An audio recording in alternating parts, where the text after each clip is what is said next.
Shimani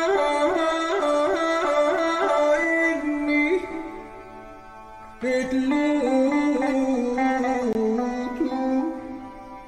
Shimani Yashi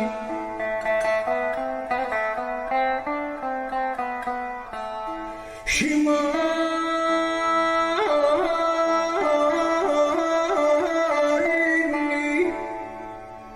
Shibut Ari Drapshich Uruk Shimani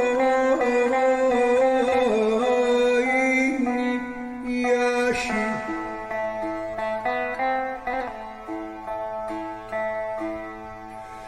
Anaku Allah Enkidu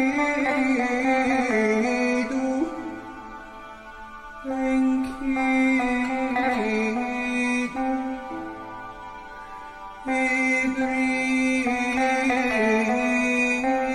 Idriyabaki Kima Lalariki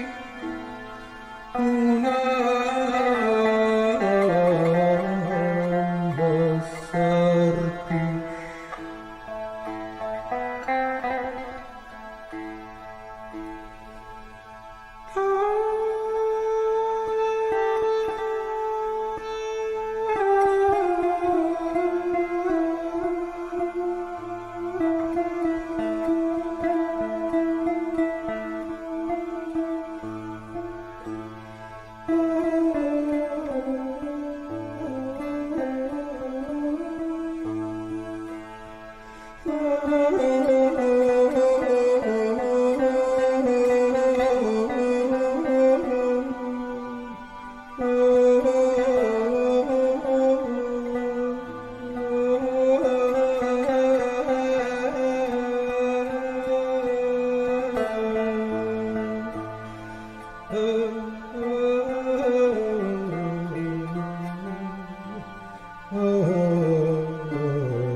Hasin ahia tuklat idia namsar shipia aitu shakoni. Hello, ladies and gentlemen, and welcome to Children of the Cup. We are back. Yes, I am your DMGM storyteller, whichever you would like to call me, Forgotten Dreams. And I'm joined by a lovely cast of people, starting off with Azzy. Hello, I'm playing Cecilia of Montfort, which is a Simish, and yeah. Then Jay the Burrito. I'm Jay, I'll be playing Serafino of the clan La Sombra. And last but not least, Seth. Hi, I'll be playing Ajala. Yo! Alright, so with our lovely recap as to the events of last time on Children of the Cup, we have Seth. So, yeah, as I'm going to start this recap, the first thing I'm going to do is reduce my willpower damage a bit, which every one of us should do as we start with the game. And also going to remind the lovely people that are watching that we are a horror show or a horror-themed game. So keep in mind it can get nasty. Don't worry about it if you need a break, and yeah, it's the characters, not the players. Besides that, yeah, I hope you enjoy. As for a recap, well, first things first on our mind was getting rid of a few, well, not exactly Templars, but Knights of the Holy Sepulchre. Before we could actually get to those plans, I really managed to fuck up. I fed, apparently, from what we figured out last time, was potentially a fairy. Or a fae. Whatever the fuck that may be. Well, as we sort of started to discover that I had drank from something that perhaps sprung a sort of weird marking onto my throat, bit of the form of an arachnid or a spider, We also really quickly noticed that jumped from me to to Cecilia by touch for some reason. So yeah, our priorities really quickly shifted from Knights of the Holy Sepulchre to finding out what the hell was going on. So the next evening, we decided to go and raid the library of our old master, with the exception of Serafina, who had something to take care of and left us a note. So yeah, we went to the library without our library nut. That was unfortunate, but then again, we eventually found some information. Figured we'd find out a bit more at some point later that night in the very street where it might have happened, where we ran into a group of thugs and a knight. We avoided the sight of the thugs mainly, and the knight at first, who seemed to be intent on finding whoever bit this person in question, so they certainly know about more. However, once the thugs left to go and look for Mara, which we really should look into after this, the knight sort of spotted Cecilia and things went south rather fast. It took us a bit, but we finally incapacitated him. And now we're standing here, still in the alleyway where this all happened, with a potentially very old vampire stuck onto the spear that Jala, so which I am currently still holding. I think we pulled it out. You did, in fact, pull it out because we pulled it out. Cecilia and convinced you that that it would be wise to pull the spear out, especially since she guessed that he would more than likely still be in torpor from the blow that you dealt him. Yeah, we hurt him bad. And now we have like a very old vampire in torpor at our feet. Yeah. So bringing things back in, we jump right back to where you were. There is no time skip. There's no fast forward. You're in the middle of the night. You have a body lying before you of an individual in knight's armor with a green cross upon it. Your spear is bloody. There's an arrow at a wall not too far away from the body. And last you saw, the thugs had just left for Mara's. What would you like to do? So We should pull him into one of... I saw like a bit down there, and she points to the alleyway. There was a bit tighter space. You can maybe pull him in there. I'll start dragging out of sight as much as possible. Cecilia will go through the arrow. The tighter of the arrow. Tighter of the alleyways. And eventually you get to a point where you don't have much of an alleyway to move back into, and you're as tightly squeezed into the alleyway as you can be before it becomes smaller than you physically are. Cecilia, you quickly go over and do your best to retrieve the arrow. Do you just quickly snatch it out, or do you attempt to recover it in whole? I think she tries to do it quickly, so she will probably try to keep it whole, but if it breaks, it breaks. Okay, in that case, you're going to go ahead and make me first roll of the night. Let's go for a dexterity archery. And yeah, there you go. 3 successes. You managed to pull it out quickly, and luckily enough, you don't do severe damage to the shaft or the arrowhead, and it should be usable again. Right. She will make a small indenture on like where the feathers are in the middle, so she can see it if she would shoot with the same arrow again. And then she just puts it back in the quiver and starts moving over to Adjala.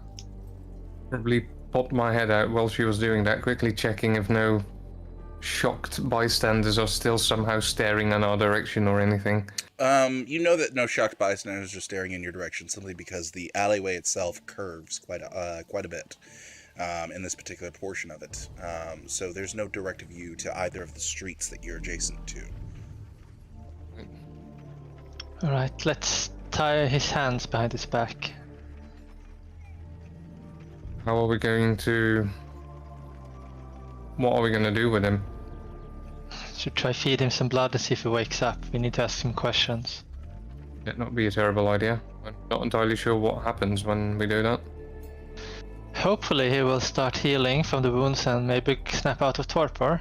Or he's too far gone and he will be here for a very long time. And then we have to think about something else to do. Well, we should first tie him up a bit. Yeah, not just that, and I'll start removing his armor as much as possible. Okay. You already had his. We already removed a part, but not all of it. Yeah. So you go ahead and you continue to take off his actual hauberk itself, and you can see he does have Gamberson underneath everything. As you remove the mail coif, and then with a bit of difficulty, as it's kind of he's in an awkward position, shake the hauberk off of him. Very you can small see area as well. his face is just horribly mashed partially to one side. He's covered in pockmarks and scars, and there seems to be a bit of viscous white dribble that forever protrudes from his right lip and just slowly rolls down his cheek and touches the cold dirt below. Good grief. This individual is definitely a Nosferatu. Yeah, that much we would have guessed. So, you're sure... Would it... If we want to wake him up, would it be more harmful or... Just thinking in a precaution here, but should I chop off some of his limbs? I mean, I think you can die if you do too much of that kind of damage to him. I don't know which state he is in. Few hands, maybe? I can start moving around and change his joint so he doesn't connect longer to his arms, if that's what you want to do. Go ahead. The less this dude can move when he wakes up, the better. Alright, it will slowly heal back, but it will probably not take that long. Does it look like he might die from 1 point of wound? Give me a moment here. Give me a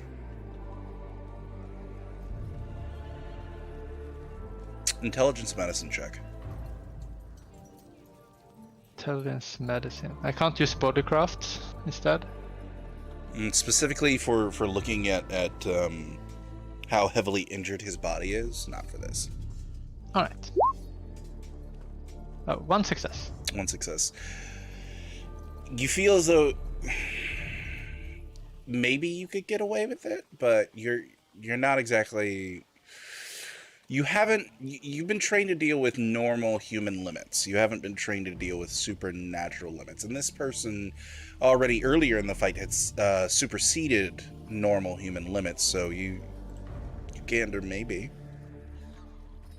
Certainly a risk to it. I'm unsure. She like inspects him and definitely it might kill him. I don't even know. I don't know where his limit. I think it's just better to take like a wooden stick or something and have the hammer ready to hammer it into his chest again if he starts to become a problem. All ready the spear to re-stab. Alright, if you say so. Yes, have the point on. And, well, should I give him some blood and see if he starts to regenerate? Yeah, if you don't mind. I'm eager to keep both hands on my weapon, if you don't mind. Understandable. She will try to feed him 1 point of blood. 1 point of blood. Let's see here.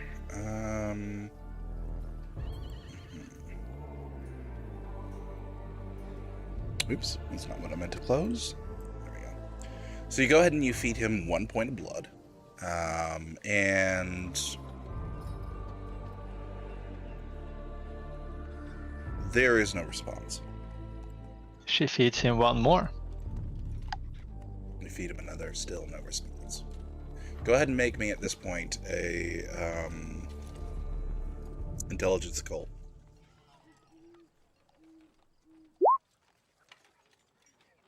You're not sure why he isn't waking up. Can I attempt that while this is happening? Sure. Intelligence occult difficulty 6. Yep. Okay, this has a really stupid name because it's an old roll, but yeah, 1 success. With 1 success, somewhere in the back of your mind, you think it could be an issue of volume of blood that we're dealing with here, but you're not entirely certain that's the case.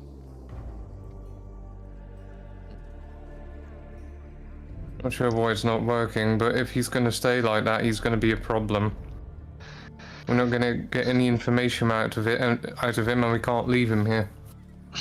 She's like, does it seem like his wounds is slowly healing? Like he's using the blood to heal? Very slowly. She will try to give him 1 more, but you see that she seems to be, her fangs is like coming out now. She seems a bit You at shouldn't edge. be. Make sure that you're not gonna suffer from this yourself, okay? I'm fine. Hunger is something everyone should feel once in a while. That's what her teaching says. Yeah. And So does this that time I'm help? going to give you a intelligence occult difficulty 4 for both of you at this point. Alright. Ooh. Okay. Oh my god. Ajala, you figure it out How? immediately. The blood is helping. It is, you notice, both of you notice that the wounds do begin to stitch together at a faster rate than they were initially when she just gave him the first few points of blood. But Ajala, from your estimation, she's gonna have to relinquish roughly somewhere between 12 to 13 gallons of blood at this point. Jeez. Yeah, also, I think that was the wrong roll. That was right beneath it. That wasn't the kissy kiss one. Oh. Uh-oh. Uh-oh. So I don't know that. I'm gonna re-roll just in case. It's still. So you have a... I have a speciality in rituals, which is occult. Okay, so you would get the same information. 12. I was already wondering how the hell I came up with 7 successes, and that apparently was a dex roll, which was weird. Theoretically Yeah. possible with your kissy roll, but... Theoretically, but Do you share that information? yeah, if I know the information, then I'll share it. It's gonna be too 12 much. gallons. Yeah, I can't give him that much. How good are you with a spear? I can hold the spear. I have learned some training. To give my Ajala players is some mechanics not- perspective, usually the human body in Vampire the Masquerade is equivalent to about 10 points of blood, and the human body carries roughly, an adult male carries roughly 12 gallons in total. So, Not 12 and gallons. that means that the amount of No. blood points she's currently I spent. think you're misunderstanding how much a gallon is. I probably am. I'm pretty sure it was over... It might be 12 ounces in a human body. Let me double check.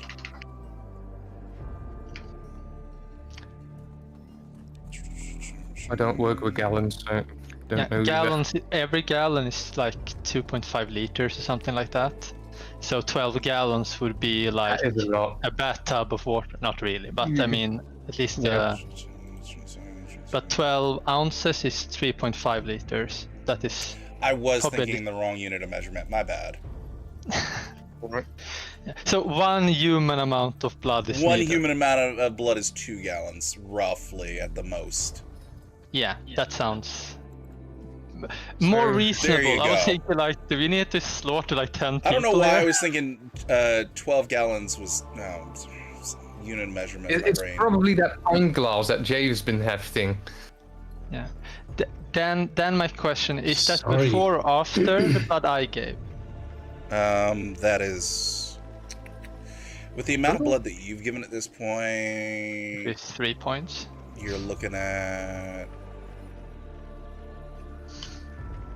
like 1.5 gallons at this point. All right. Which would be about how many blood points ish? which would be about 8. That is too much. I can maybe give. She will say a unit of measurement that makes sense, but 2 blood points. Yeah. After that, I will risk losing myself to the hunger. Gallon and a half is like 6. You can do that. I can give him the rest. But if you don't mind, I'll give the 6 points first, Do that. so that I can hold the spear again. I am good with a spear, but sure. Yes, I'm realizing that, but I would really like to stab him again. Alright. She will hold the spear while Ajala goes on and give a lot of blood. Yes, 6 points of it, which is way more than I want to give to this dude, and you can see in Najala's face he's not liking this. You're not worth this blood, you. So this is 1, 2, 3, 4, 5. Yeah, that was 6. Najala's not happy, but yeah, after that he'll close his own wound and stand up, take over again. Okay. I will wait a little to see that everything is healing still, there's no issue with it. Otherwise she would start giving him first 1 point of blood to see if it is enough and our estimation is wrong.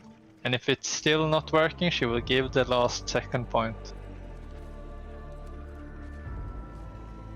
So you go ahead and give that additional blood to him.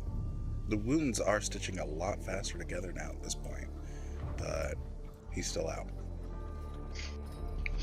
So she gives the 2nd point. Okay.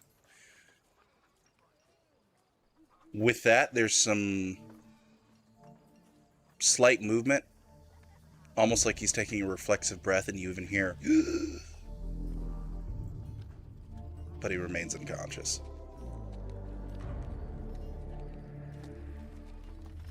She lifts his eyelid to see if it is responding to the light, if he's just pretending to be unconscious. You lift his eyelid and you sort of use the moonlight to gauge. He's still unconscious, but he's much better. Probably will wake within the next few minutes. Alright, I think it's enough. Let's just hold him down now, and she will just prepare to hold him in case he starts to make a ruckus as he wake up.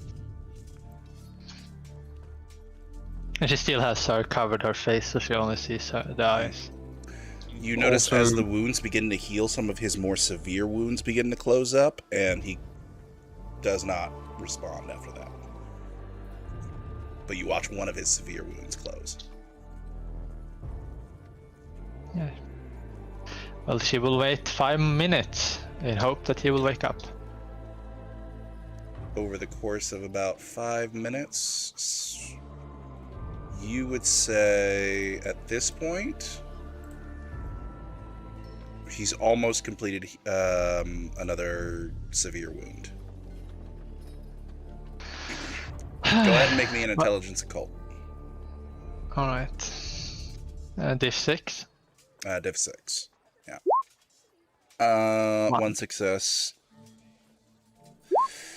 2 successes. Okay. So, Ajala and Cecilia, you both kind of, muddle around what might be going on. And Ajala, you managed to speak first and say that what you're guessing he's doing is every time he comes to a point where he could wake up, he's forcing himself back into a bit of torpor to try and heal. But he's only getting so far. And he might go into this cycle for a few days. A few days? We're not gonna get any information out of him like this, and we really should get out of here. But you must know. We're still nowhere, and it might be just days before we are dead.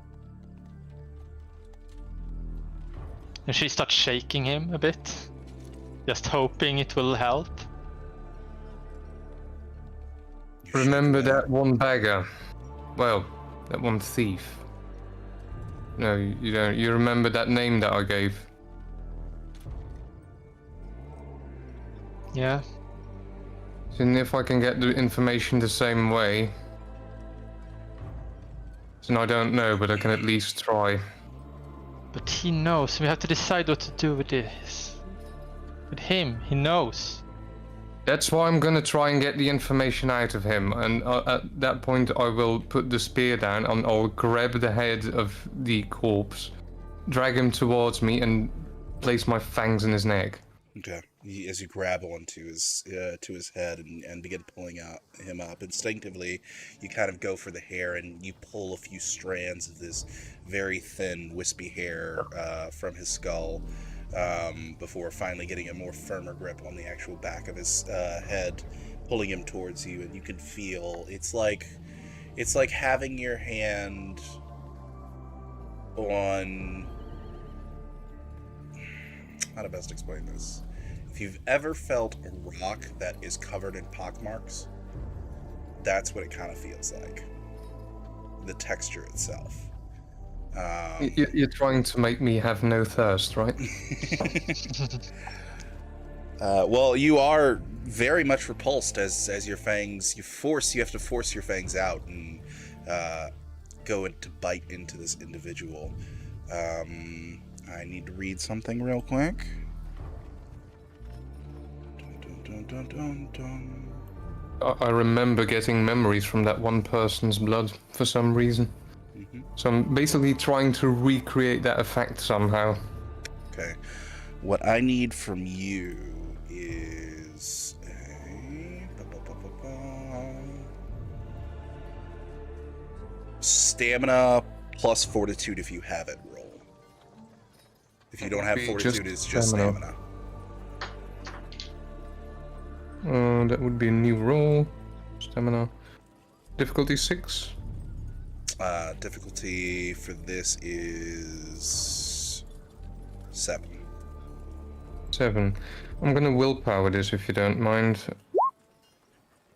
It would be 2 successes. Okay. And this is versus his. Back at where I was with willpower, but yeah, sure. Just to be safe, because I don't know what this is doing. Let's see. Where's it called? There it is. Under knowledges. 6.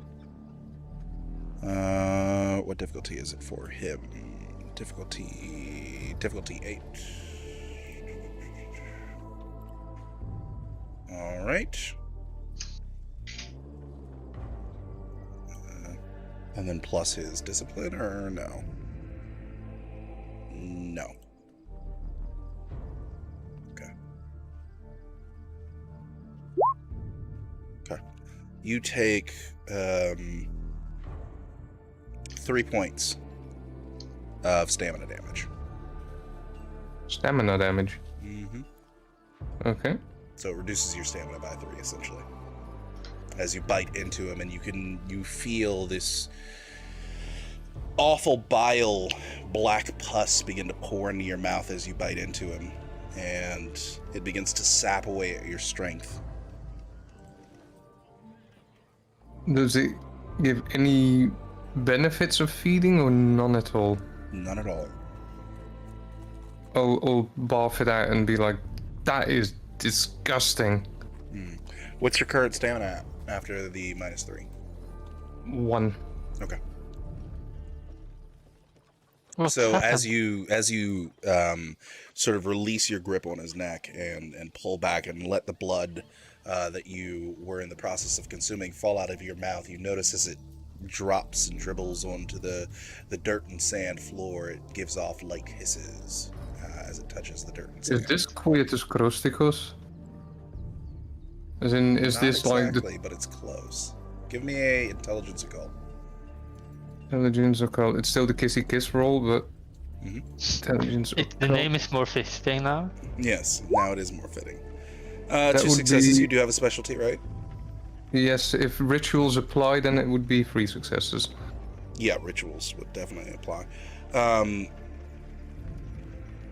So he has not used a Quietus power on himself. Someone else has used it on him. His blood is poisoned, not to him, but to other kindred. Somebody's done a magic on him.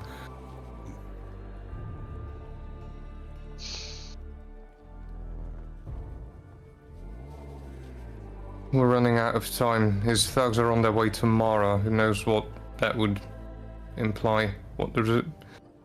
Not sure if we should actually talk to Mara about this either. With the time You the might combat took and the time that it's been since after the combat, you'd say if they're at a full sprint, they're maybe a third of the way there.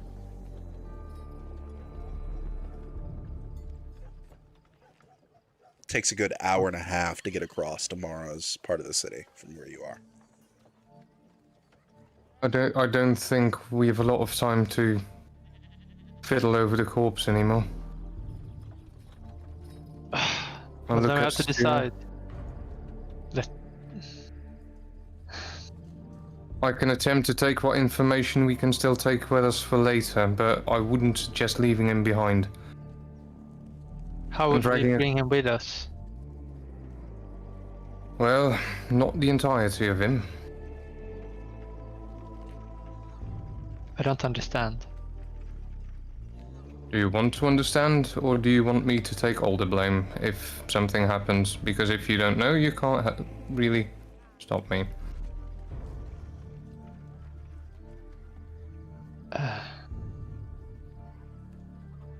And she's a bit conflicted, and I will actually make a conviction roll. Okay. What is your personal goal in this conviction roll? Basically, if I succeed in this conviction roll, means that I want to discern further if he's going to kill this being or not. Okay. To protect all thinking beings. Okay. If I fail, I will see it like, if I don't know, then I don't have to take a moral standpoint. Very well. Go ahead. All right. I will leave it to it then. I start moving towards Mara. You probably catch up, and she will lift her bow and start to move off. All right. So as the camera begins to follow Cecilia, it kind of hovers over her shoulder. With her looking at the camera, she's walking down the alleyway, and in the background, a slightly blurred image, we can see Ajala slowly pulling a hatchet from his belt. So I'm assuming that's what you're doing. Not entirely sure. I think it might actually be different. Because it's a long bit of text again. Oh, wow. But I wish basically to rip out his heart. I see what we're doing here. Okay. Alright, so this power provides definitive proof of a vanquished foe. Okay, alright. Let's get over to the system of this, and I have to go through, here we go. Okay, functioning even on mortals, the character must exsanguinate his victim of all but one blood point, or drain all blood points entirely if the victim is a Khainite. He then pricks his finger and marks the victim's bare chest. So first things first, you're gonna have to drain him of blood. Yeah, that's going to be a difficult one, I'm guessing, because now I basically want to bleed him like a pig. And that's already 'Cause I'm not difficult gonna enough when it comes to Khainites. That's going to be difficult, right? You're either gonna have to come up with a fun way of draining him that is going to take a little effort on your part, or you're going to have to bite him again. When I bit him earlier, and that basically the magic in his blood sort of poisoned me, was it instant, or was it only after I tried to actually swallow it and feed from it? It was instant. The moment it hit your Instant. tongue. If I can say something, I don't know if you would realize that, but you do see that every time we fed him, he all his small wounds closed. You can maybe start cutting him a lot. Yeah, I'm gonna start cutting him open and try to get as much of his blood out of him as possible any way that I'm currently can imagine. I'm gonna imagine this is gonna be a messy bit of shit. So yeah, it's probably the hatchet that will come out, and he'll start chopping away. Okay. You begin chopping away with the hatchet. I do believe the hatchet does lethal damage. Okay. So, is your goal here to make as big as of a wound as possible, or simply to create small cuts all across his body? I imagine that by just sheer being a vampire for a while now, I imagine that I know where the major arteries are, and perhaps the hatchet might indeed be a bit of too much for this, and a knife would probably suffice. Okay. So you yeah, go ahead I'm and gonna put the go hatchet away and pull your dagger out. every major artery. I'm gonna open them up like over the entire length of them. Okay. So you go ahead and you begin cutting where you've discovered through, your time feeding and also through your studies, where major arteries would be. And as you kind of expect, there isn't a whole lot of blood that pours out of them as you cut them open. It's a relatively small amount, and it doesn't continuously flow like that of a human's because his heart isn't beating. You do notice that as time goes on, the wounds are beginning to slowly close. You're not sure how long this is going to go, though. And I'd like you to make me another intelligence occult roll. Alright. Difficulty 6. Currently he's thinking cutting open the arteries and then basically try to pretend the heart is pumping by actually reanimating him. But yeah. Difficulty was 6, right? Yep. That would be, if rituals apply, 1 success. Rituals... I'll give it to you this time. Okay. Thank you. So, with your fight with him earlier, you're assuming this individual is of a lower generation than you. Yeah, he's strong. At your current generation, you already have what many Canaanites would consider a above average rate of consumption, is how I'll put it. You consume more blood than the average Canaanite, at least from what you've been able to tell. If this person is lower, He probably consumes more even. he probably consumes a lot more than even you. So, with the cuts that you've made, and at this point I'm going to ask for an intelligence medicine, difficulty 6.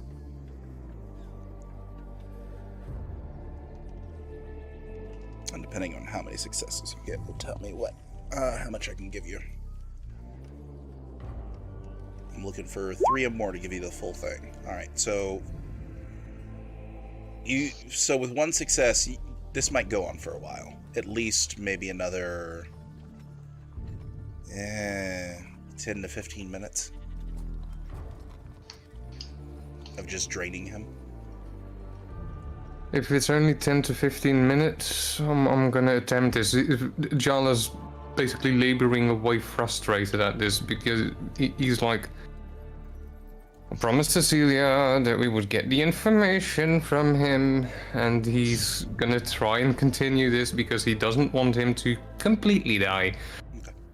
So, you continue to do cuts when you need to, and you wait, and you drain, and you have sort of resorted to squeezing his limbs when you make an incision to try and force more blood out. Get the heart going. Yeah. Essentially, you're performing a wicked version of medieval CPR at this point.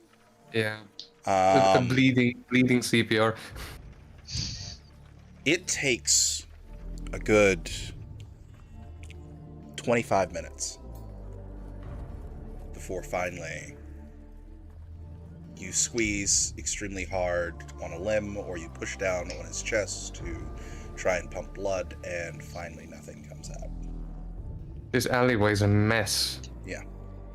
The ground itself is soaked in a massive pool of black ichor that gives off this light sizzling sound. Disgusting. So you've completed the first part of this. Alright. You then have to prick your finger and mark the victim's bare chest, which I'm assuming you do. Near the heart, with a speck of your vitae. You then spend a blood point, spurring the speck of vitae to seep into the target's skin, and then make an extended willpower roll, difficulty 9, imposing a level of unsoakable aggravated damage to the victim per success, as in Diablerie, and if the victim remains alert during the process, not.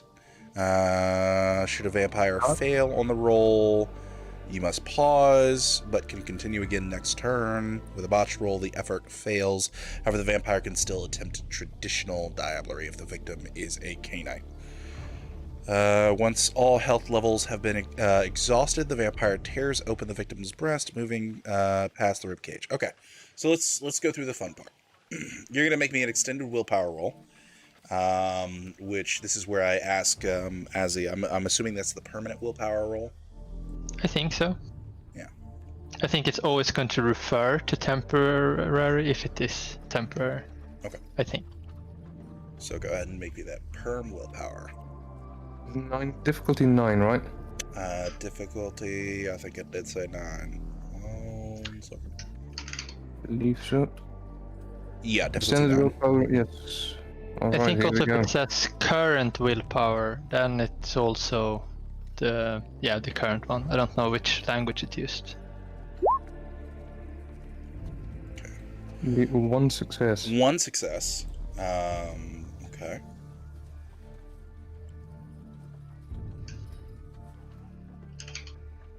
Alright. And as 1 success, that brings us to... Okay. Let's see here.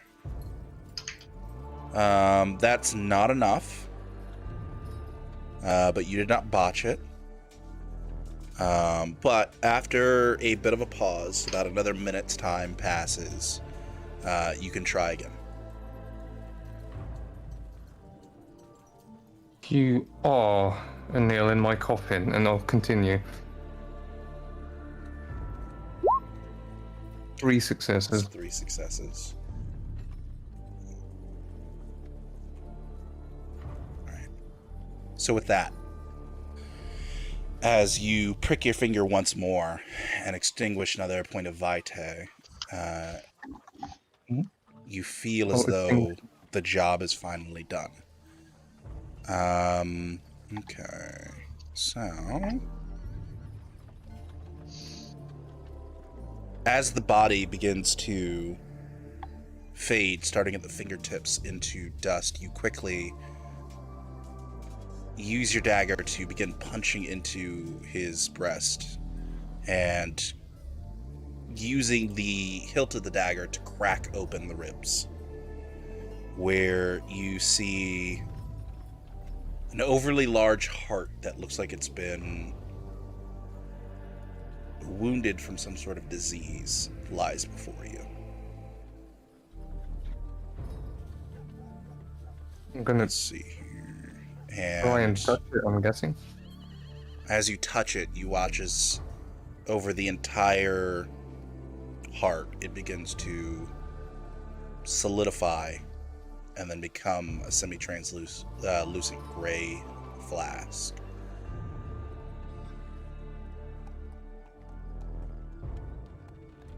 Gonna bag him, or well, what's left of him, Mm-hmm. and stand over the corpse, wait till it's dusted, basically, see how far it goes. Okay. It completely dusts not long after that. Good. And then I'll turn around and start following Cecilia in the hope that I might still catch up somehow. She's way ahead of me now. So, Cecilia, you were headed to Mara. You're gonna go and try and either get to the library before them or get to the library after them. What's your plan? My plan is to try to find them on their way. I think that is our main. Hoping to see how they're moving. Are they like running or are they just walking? Like what's basically what I don't really know is what they will do at Mars. So that's why I want to try to intercept them before, so I can see if they look like they are. People can sometimes spend time to trying to like rile themselves up if they're going into a fight or something like that. Okay. So as you make your way out of the alleyway and onto the main thoroughfare, go ahead and give me a perception alertness as you look around in the direction of Mara's to see if you can spot the individuals that you're looking for. One success. You can see a bit of odd movement in the crowd, maybe just getting to the intersection of the four quarters, but you can't make out a whole lot of detail from where you're standing. Right, and where were I at the moment? Just when I get out? Where you are at, and I'll bring you guys over on the map. Let's see, that's where we go on the map of Jerusalem. You guys are right... Excuse me.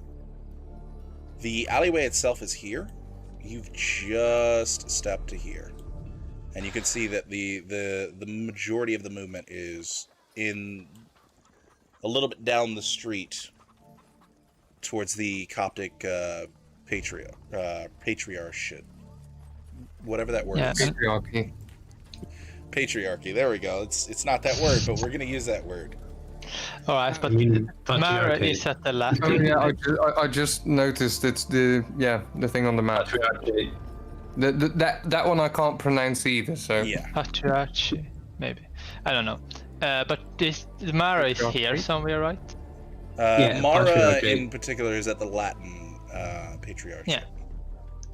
So, and I didn't see them. I saw a lot of movement here. You So saw I a would lot of movement in the crowds, like people getting out of the way, things like that.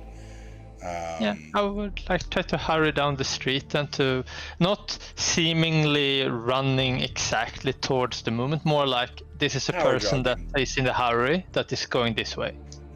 Yeah, you're on a power jog. Okay.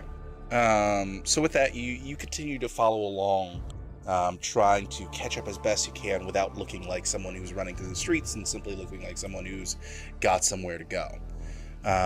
Go ahead and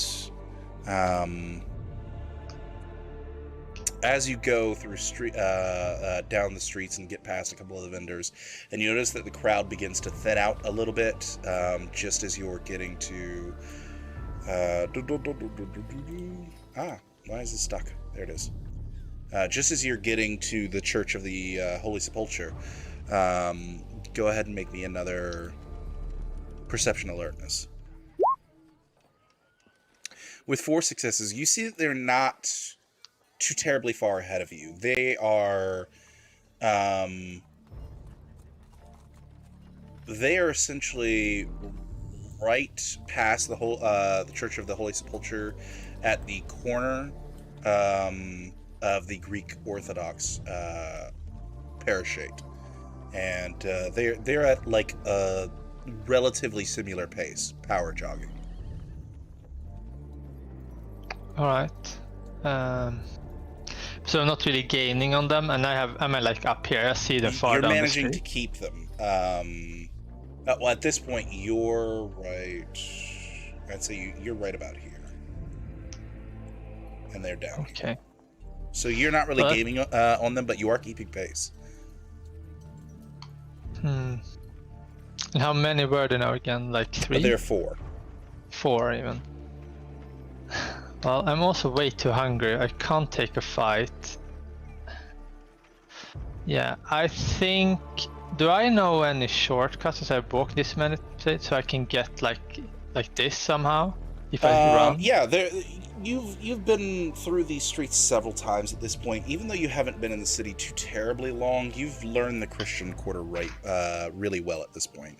So give me, to the best of your ability, let's go with a intelligence. I'd say. There's not like a streetwise like there is in V5, so. No, I think the closest thing is probably legerdemain, but that's more of criminal activity. Yeah. We'll still throw it under legerdemain, simply because you're looking to use the shadier parts of the city to quickly get to where you want. Yeah, I am bad at both of these, so let's see how it goes. I even got one success. One I'm success. actually happy. So you break off the main path and you try and use some of the alleyways that you've gone down and explored from time to time. I'm running now. To try and gain on them. And you go ahead and you break out into a sprint. Now when I'm out of sight of them, I just run everything I can to try to get there before them. Fantastic. And in that case, go ahead and let's have you make me a stamina athletics. Alright. Stamina athletics. Run. 2 successes. As you move from alleyway to alleyway, going across one of the major streets every once in a while as you do, eventually you watch as the Latin Partiturate comes into view, and you take a quick look around to see where they are in comparison to you, and you can tell that they're just rounding the corner on the road that leads to the new gate and the Latin Partiturate. So they're about a block up from you at this point, and you've managed to cut in front of them. Alright. I think that Cecilia Nishiburani, she's thinking, what is she actually going to do when she gets to this point? And she will try to move closer to where she knows the Mara's entrance is to that library she was explained before. She hasn't been there, so she might have problems finding it. But basically, she only wants to intervene or let herself be known if it seems like they are going to attack Mara. If they seem that they are here to talk to Mara, I will actually just stand as kind of far away and maybe with all specs be able to hear, depending if they speak inside or on the street. Okay. So you go ahead and you use some of the cover of the nearby merchants who are selling some cloths, some fabrics, and some food, and you kind of blend in with the crowd near those merchant stalls as you watch the entrance to the Partiturate. And you see all 4 individuals quickly make their way inside, leaving their weapons at the doorway, as they do. All right. Yeah. As you lose sight of them as they go into the building, how long are you willing to wait out here? I am way too hungry to do that. I'm going to actually try to go into an alley here somewhere. I need to actually go further south. No, it's too far away. She would wait. She would wait for half an hour if they come out again. So you only have to wait for about 15 minutes before you can see the 4 of them and Mara making their way out of the Latin Partiturate. Mara sort of flanked by all 4 of them, and they're in a rather heated conversation. Doesn't look like a violent one. Make me a... let's go with Wits Alertness plus your levels and aspects. Okay, Wits Alertness. Didn't have that planned, so let's see. Wits Alertness. Bam! 4 successes. Oh my god. Nice. Potentially more. So, you've I don't managed have to it now. actually place yourself in a fantastic position as they come out, and you hear a little bit of the conversation as they're gathering their weapons at the doorway. But you hear Mara initially, as she's coming through the doors, say, "Are you sure? She's been bitten. Does Ephraim know by who?" And sort of the de facto leader, the buffer of the four thug-like individuals, who grabs his spear from the wall, says, "Yes, she's been bitten. We don't know by who, though. Ephraim is currently there. He's trying to investigate and see what clues he can get, but he wanted to have you come along and perhaps use any blood that might be at the scene to determine if this was a Cainite or a mortal that attacked her." And that's what you hear just as they break into the crowd, and you kind of lose your hearing ability of their conversation as their voices mixed in with dozens of others.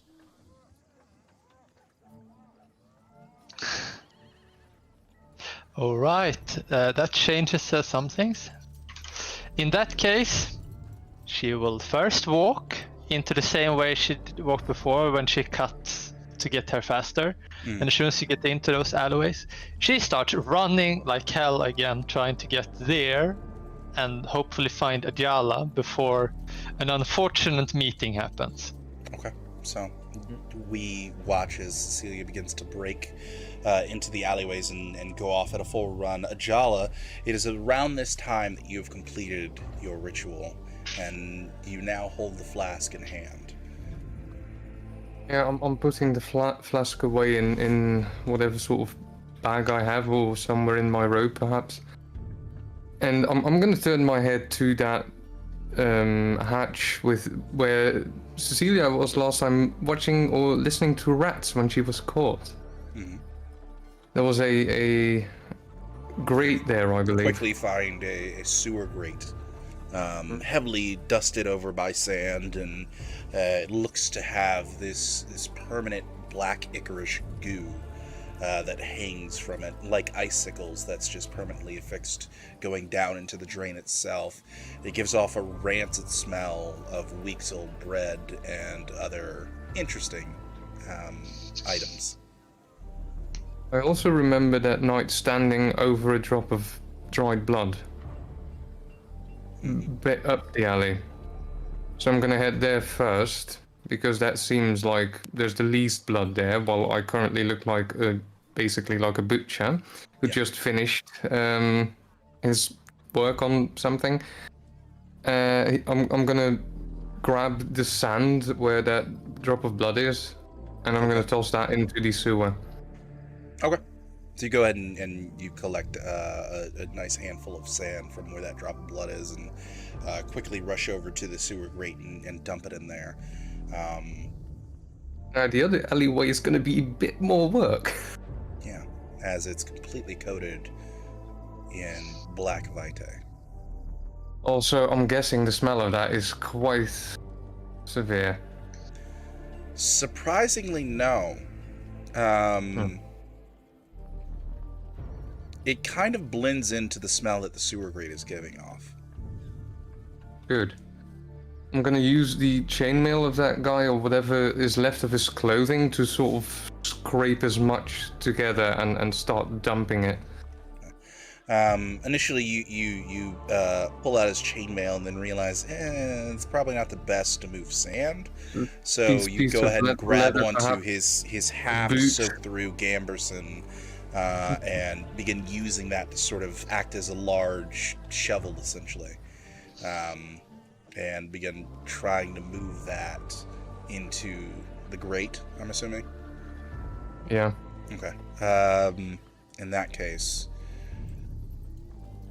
this is going to take you a while. So I'm going to need from you let's go for stamina subterfuge. The one that's damaged. So stamina. Ooh, yeah, as in I imagine that he currently also already looks completely worn out. Stamina subterfuge. Oh hell. Ajala's completely knackered by this point. Several minutes go by as you are attempting your best to shovel as much blood and ash and sand into this grate as possible.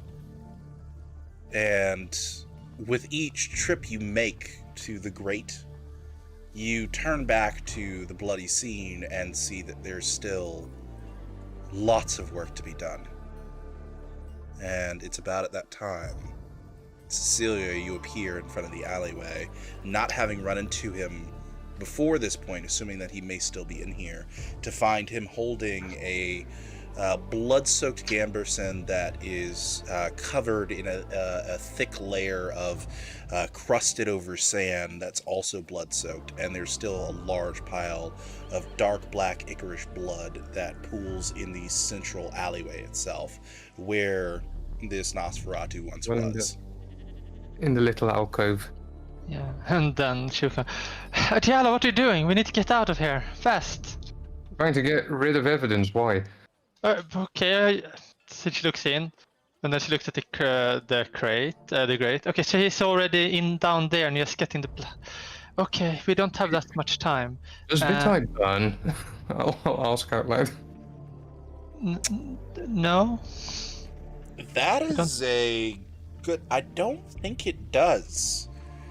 But then again... I don't know. As in the way that vampires are susceptible to fire? With the fact that vampires, at least from the way it's been said in the past, just like turn into ash and then it's just ashes and clothes left, it might go away, but... Because otherwise there would be ashes, blood, and clothes left. I don't know. How many minutes do I think we have before they will be here? You've maybe got 10. It could possibly burn away in sunlight. You're not sure. Or the equivalent. So making a fire like here could help? Maybe. It's not exactly something that either of you have tested out, so... No. There was a fire here recently, why not a second one?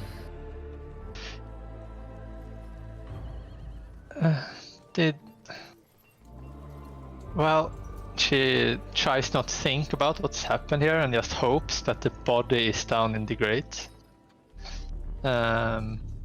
Preferably in torpor, but she doesn't say anything. How much is left? Do I think it's feasible to get everything down the grate before they come? Or is that like a fool's errand?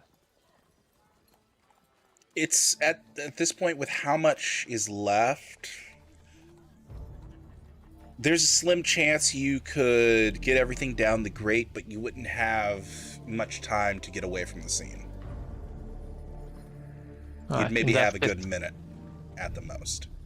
Well, let's just try the fire thing then, and then if it doesn't work, we have to go anyway. You can't be here when Mara comes here. She knows she's in on it. She seems to know about the girl that was bitten. And we cannot let her know. Not yet. Not until we know more. I'm sure that it's safe for us. Alright. Right, we try to, with flint and steel if we have, to get the spark.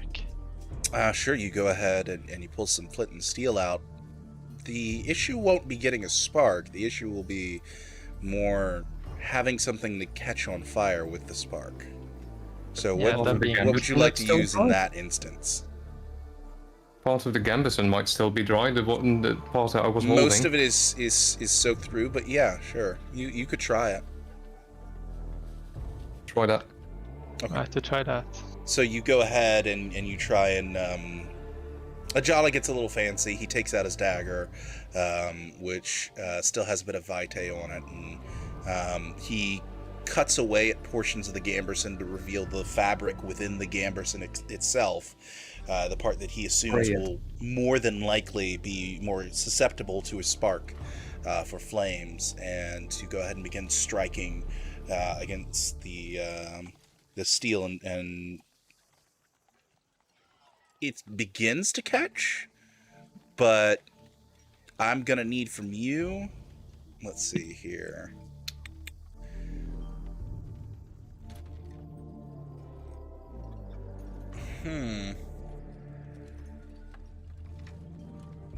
Give me a stamina craft roll. You gonna try this, Cecilia? Or is it me that you need to do that? Any one of you can do it. Well, she would probably assume that you would do it, but if you're gonna fail now, if it fails, she would probably let me do it. She would like do that thing, but she likes. You can tell he's completely worn out. Something is off and tired about him that you haven't seen in quite some All right, time. let me do it then, and then she takes and tries to do it. Okay, you begin to do it. Go ahead and make me the roll. Stamina craft. Willpower, please. I will not willpower. Oh, I don't have that much willpower left. yes, same. Boop. 3 successes. So, Ajala, you watch as she strikes and strikes and strikes and strikes, and then she gets a bit of a flame. She quickly rushes down to it, cups her hands over it, and begins to gently blow on the flame until finally you begin to see an actual flame creeping up and getting larger and larger to the point where it's definitely going to burn the Gamberson. And then it continues, it continues, it continues. And as it starts burning away the Gamberson, you notice it finally gets to a portion where the Gamberson is soaked in blood, and you can see as soon as it hits the blood, whoosh! The entire Gamberson goes up in flames, and it begins to cook away very quickly. Does Do it we spread need to through make the courage sand like rolls? oil? Sorry? I would say for this, as it's so unexpected, make me dexterity alertness. Both of us? Just Cecilia. Dexterity alertness. Try not to get burned. Okay, Can I so try and pull her away if I notice that the fire starts going? So, in order to get that, I'm gonna need from you wits alertness, difficulty 6. I'm looking for 3 successes to be able to get her away without her getting injured in any way, shape, or form. Alertness.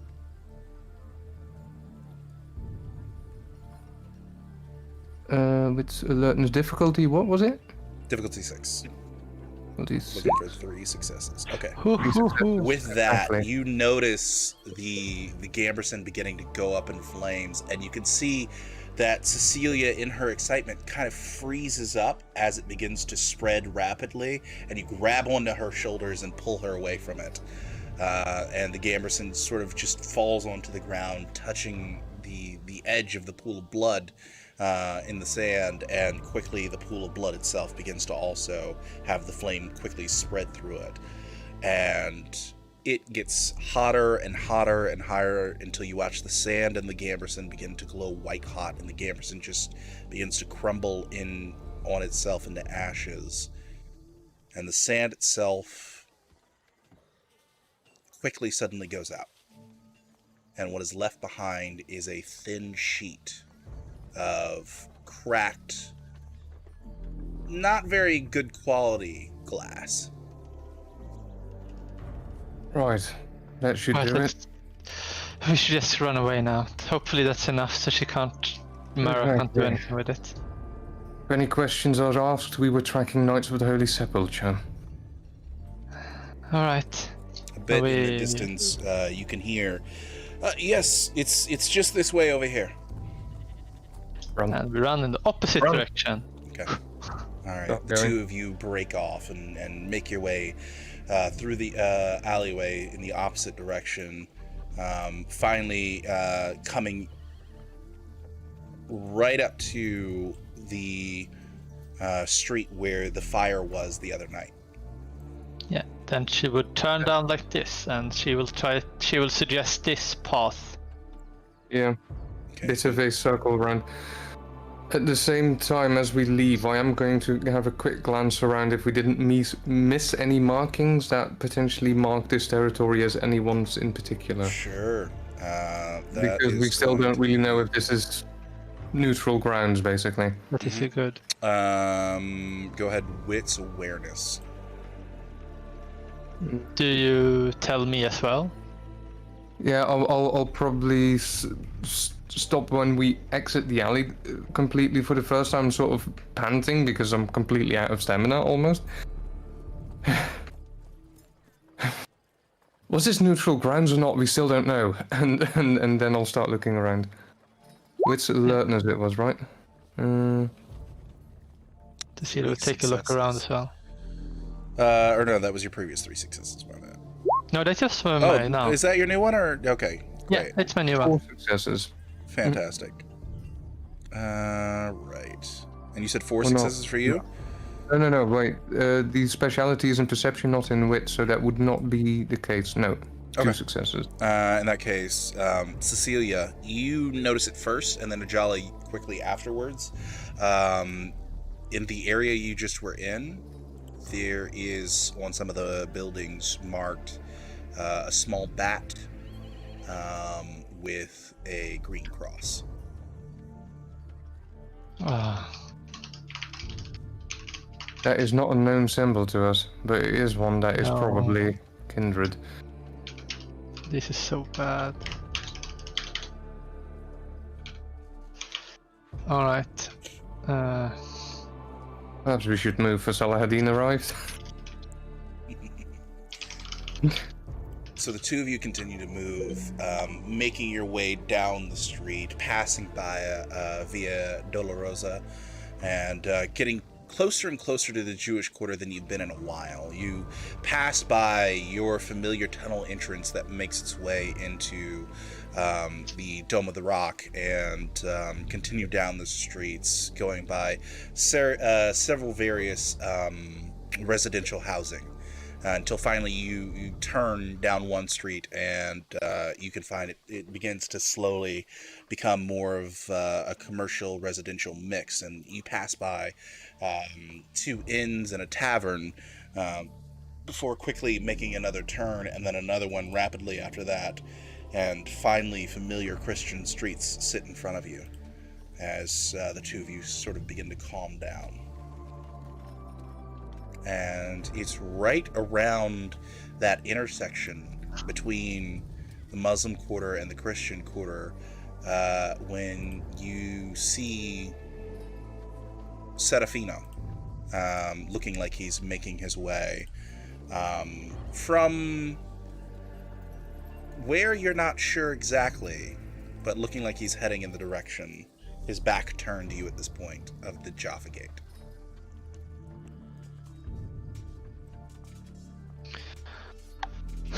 There's Serafina at least. Serafino, he's so you hear much a in familiar trouble. voice behind you. Turn back. Oh, hi guys. How have you been? Well, Yeah. shit, to be honest. Hope you have been better. I just had some really crucial stuff that I had to do. You know, one of my contacts, Stephen of Blois, he was here and he needed a favor that I owed him from years ago. But it's all done and settled. Do you guys need help with anything? When you look at Jala, you just gained a few points in appearance. He's currently probably at this very moment looking like he dropped 4 points of appearance just by appearing completely knackered, and his black clothing is rather drenched in what you might assume is probably blood. You look like you had some fun, Ajala. You look like I shit. wouldn't dare call it fun. And as he says I need to that, burn these. the camera fades to black as we take our first break for Children of the Captain. We will be right back with more, so see you soon. BRB! BRB?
Hello, ladies and gentlemen, and welcome back to Children of the Cup. Picking back up where we left off, the three of you have finally met back in the streets of Jerusalem. So yeah, what happened? Not out here, and I'll half sit down against a wall, trying to gain some strength again. Yeah, I don't know. I guess you should get somewhere in private to speak. Yeah, let's go. Well, somewhere where we can eat and all raise an eyebrow. Well, I don't know a place that you guys can go and get food. If you're referring to that kind of food. But I'm really in the need at the moment. You can always go check out the pot lady. She's my girl, not a feed bag.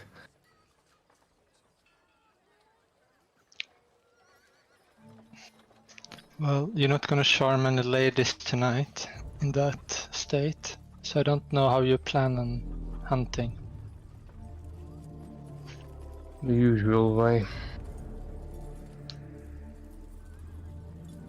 Let's get to our territory first, perhaps. Yeah, Yeah.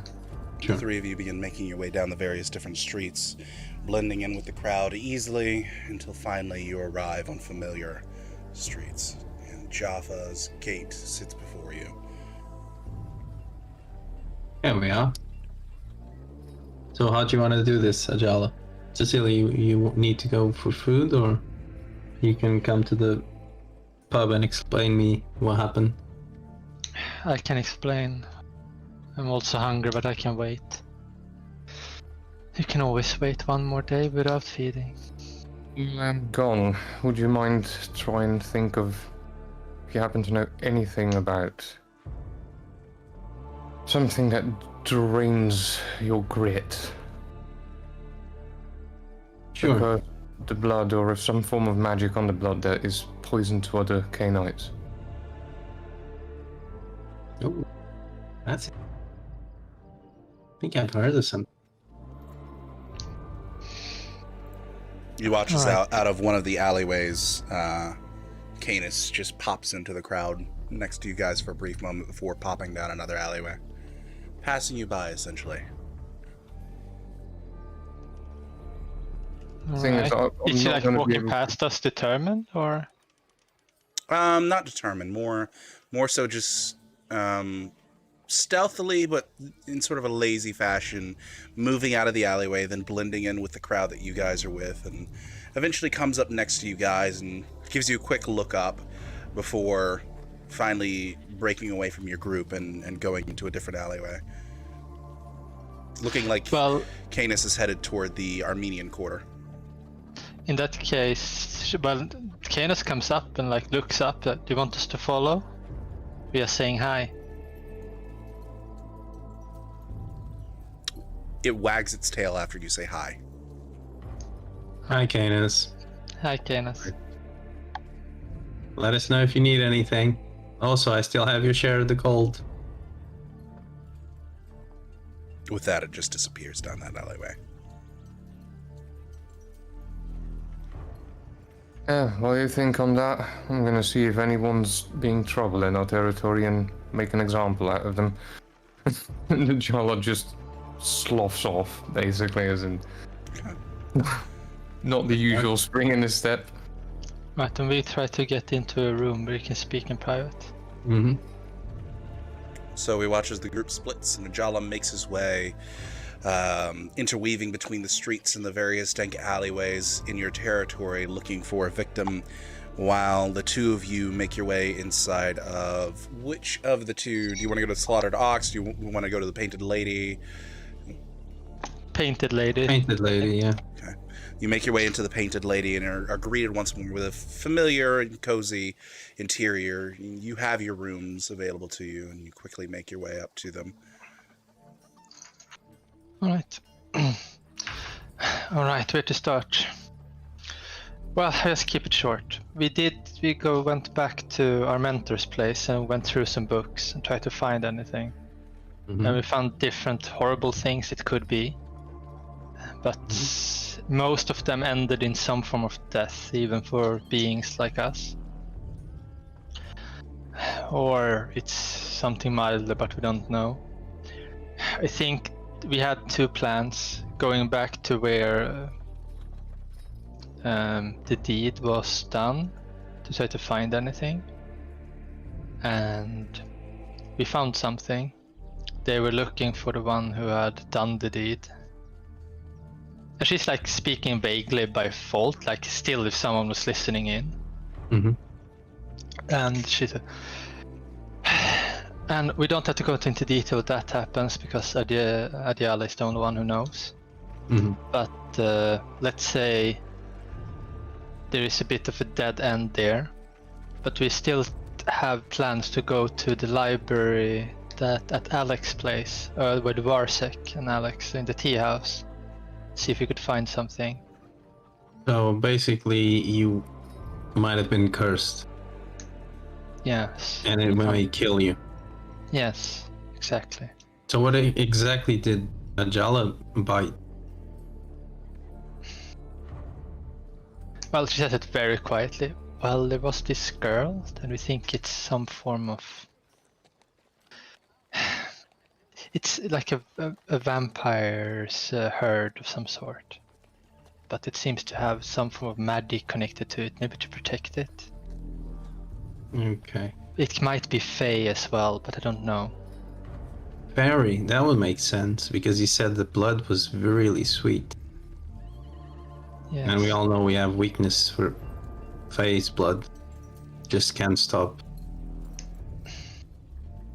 Alright. Do we? Well, you seem to know more than what I know. Do you know how they can intermingle? We had one clan that like was lost in time, like had been killed off, that were some form of connection with them. Okay. Can I remember that? So for this, go ahead and make me a intelligence occult. Difficulty 6. And she will also had, it was a black mote as symbol for that clan. A Death Heads mod off. Yeah. 2 successes You have a speciality. in intelligence and 1 in occult too. So maybe 3? Let's see, how many 10s did you roll? You rolled 2 10s, so yeah. With 3 successes, Kassid comes to mind, and it's sort of a person who's afflicted both with the curse of the canine and also a fae. Sort of a half-breed. Oh. So it might be a half-breed, a Fae vampire. I think I've heard of this before, Alright. but I don't know. And I think they can hide themselves really well. Can I remember how Fae's hid? Yeah, sure. Go ahead and make me another intelligence cult. This time, difficulty 8. Okay, sure. This is a bit more on the obscure. Let's see, how many 1 10s? Just success. the 1 success. From the best of your knowledge, while they do hide themselves, a part of you just says that it's probably due to the fact that they're so rare and so low in numbers as it is, that it's quite easy for them to simply hide in plain sight. But you feel like there could be more information than that. You probably just have to go to a library with plenty of books on the occult to refresh yourself. Okay, so since there's so few of them, they might hide in plain sight. But if I go to a library, I might find out some more stuff about this. I just need to freshen up my college. And as for the blood situation with Ajala, can I tell what happened? Why did it taste so bad and how it affects him? He hasn't told you about that yet. He did. He said, did he while tell I you? go hunting, can you think on... But you know something about that? I Yeah. must have missed that. My bad. What sapped my grit? His blood was poison, basically. Yeah. Yeah. My bad. I missed Another- that. Sure. One more check. Difficulty 6 again. Okay. Just the one. Your best guess, it could have been some sort of ward. It could have been some sort of spell done by him or another vampire that would corrupt the blood within. You're not sure how long such a thing would last, or Because it even was what a the full effects vampire. would be. It was a vampire. Yeah, Because he was. personally, I was thinking Vervain. But that only works on humans. Okay, from best of my knowledge, it could be a ward, a spell, or a rune, some sort of that thing. But I'd need to check further in the library as well.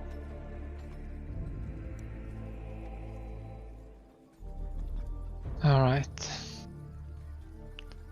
Well, So anything else?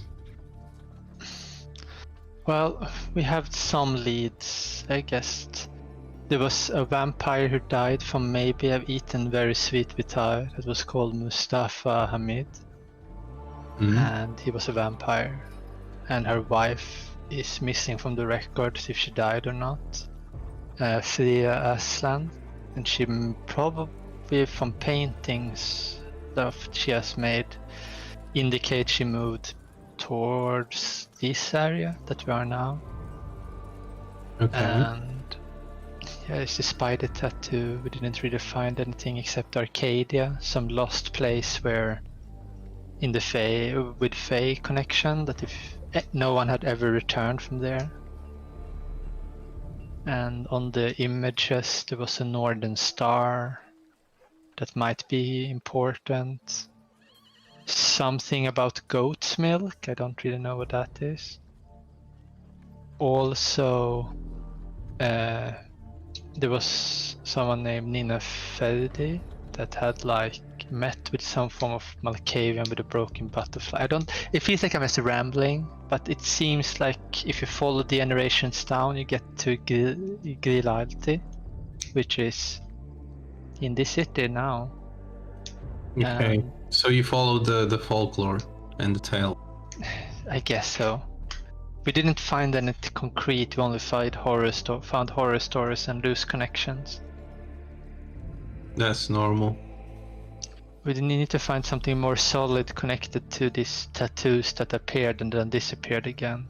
That is connected to the dreams we have. We both Oh, dreamt. dreams. Yeah, I we didn't both know. dreamt the same dream. What did you dream?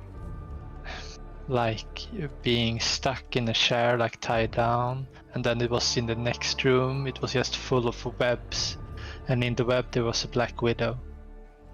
And it was this feeling of dread and yeah, that something bad I was want to gonna happen. try and remember something with these dreams. If it triggers some sort of knowledge I have.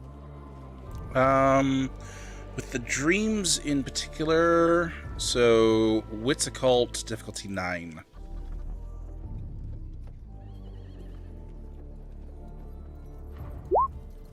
One success.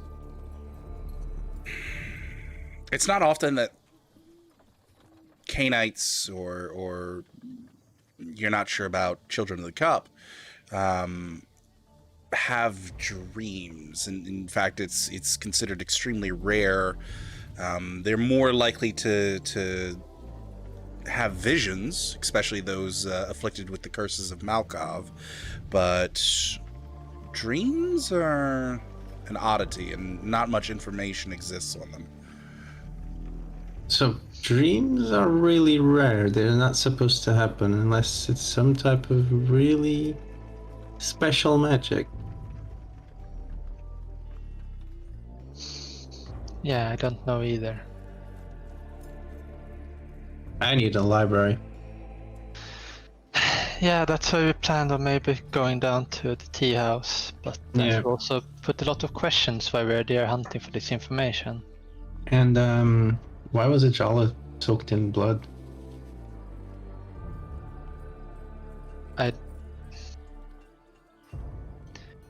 There was a confrontation with another K-Knight, and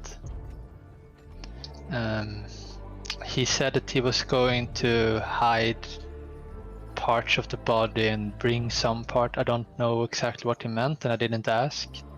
Oh god. Was he trying not to kill him? I hope he didn't kill him. After but I almost don't killing know. him. That is big trouble for us if something happens. Yeah, I hope he didn't, but I'm afraid that he might. I don't know. We'll ask him when he gets back. What time is it? You're muted. At this point, it's 2 in the morning, maybe 3. So we have tops 2 hours left. Ajala, go ahead and make me a investigation ledger main. Okay. Ooh, that's gonna hurt. Difficulty 6. Did you say? Investigation ledger main, as in. Mm-hmm. How do I do that? That's Combine two two skills. skills. Let me see here. Maybe if you do custom roll. If this Yeah, is something do very a custom special. roll. Yeah. No, it's yeah. You have to create like a Knife completely rolls. custom. Mm-hmm. That would probably be 0 dice. Okay. So what I will give you instead in that case, go for perception ledger main then. Perception. Straight perception. Mm-hmm.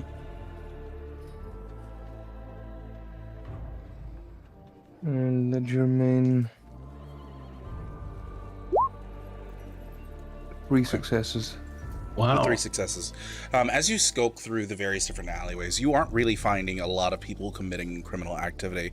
You know, you'll catch the tail end of someone handing a purse over to someone in some sort of deal. You'll see homeless individuals who are kind of camped out and have their things kind of piled up next to them. Not a whole lot of crime until finally you get to the tail end of your territory, when you finally do see an individual whose hands are covered in blood, and he seems to be cleaning off a dagger with some cloths, his back turned to you as he stands over a cold dead body. I'm just gonna walk up to him, like behind him, try and be as sneaky as possible. All right, go ahead and make me dexterity stealth. Dex. Stealth. Difficulty 6 should be this one. Okay. Oof, only 1 success. 2 ones again in there. Overroll. I'm actually going to give him... I'm going to give him a chance. Let's see here. So this is going to be... Perception. Let's go for... Alertness. Difficulty 6. Oof, no. You go ahead and sneak up on this individual, and despite the light clanks from pieces of your armor and the sound that comes from your coin purse as it lightly jingles, you manage to sneak up behind him without him seeming to notice. And what you hear from him as he's standing over a fallen woman's body, she looks Muslim. And he definitely looks European. He says, "Sorry, Caroline, it's just business. Nothing but business. Little Toe appreciates your service." Business, eh? His head kind of turns, and he slowly begins to turn towards you, his knife still in hand, partially covered by a piece of cloth that he's been wiping it off with. "Who the fuck are you?" Could ask you the same.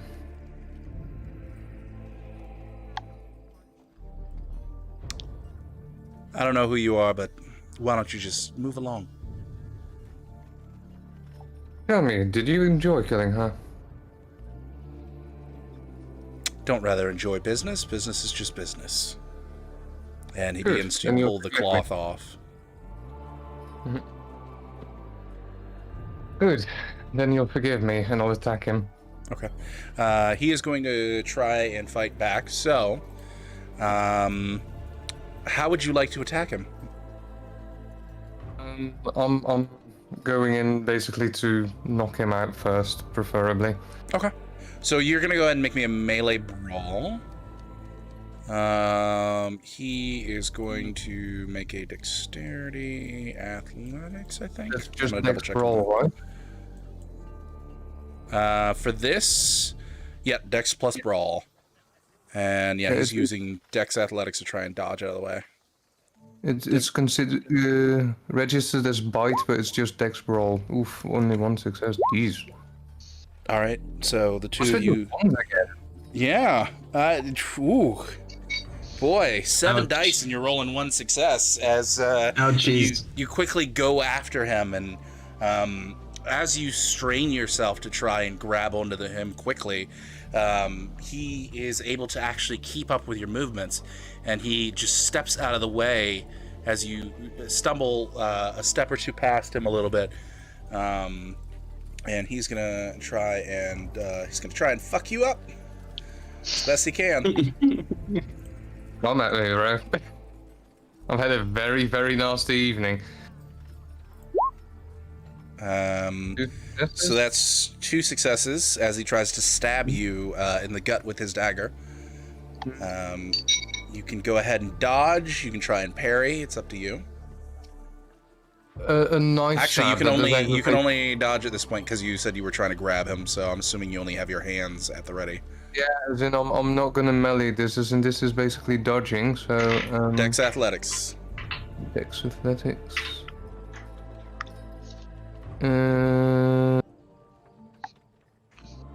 It has to be in here as well somewhere already, but good grief, there's way too many. Dex athletics. I'm gonna make a new one. Okay, with 3 successes.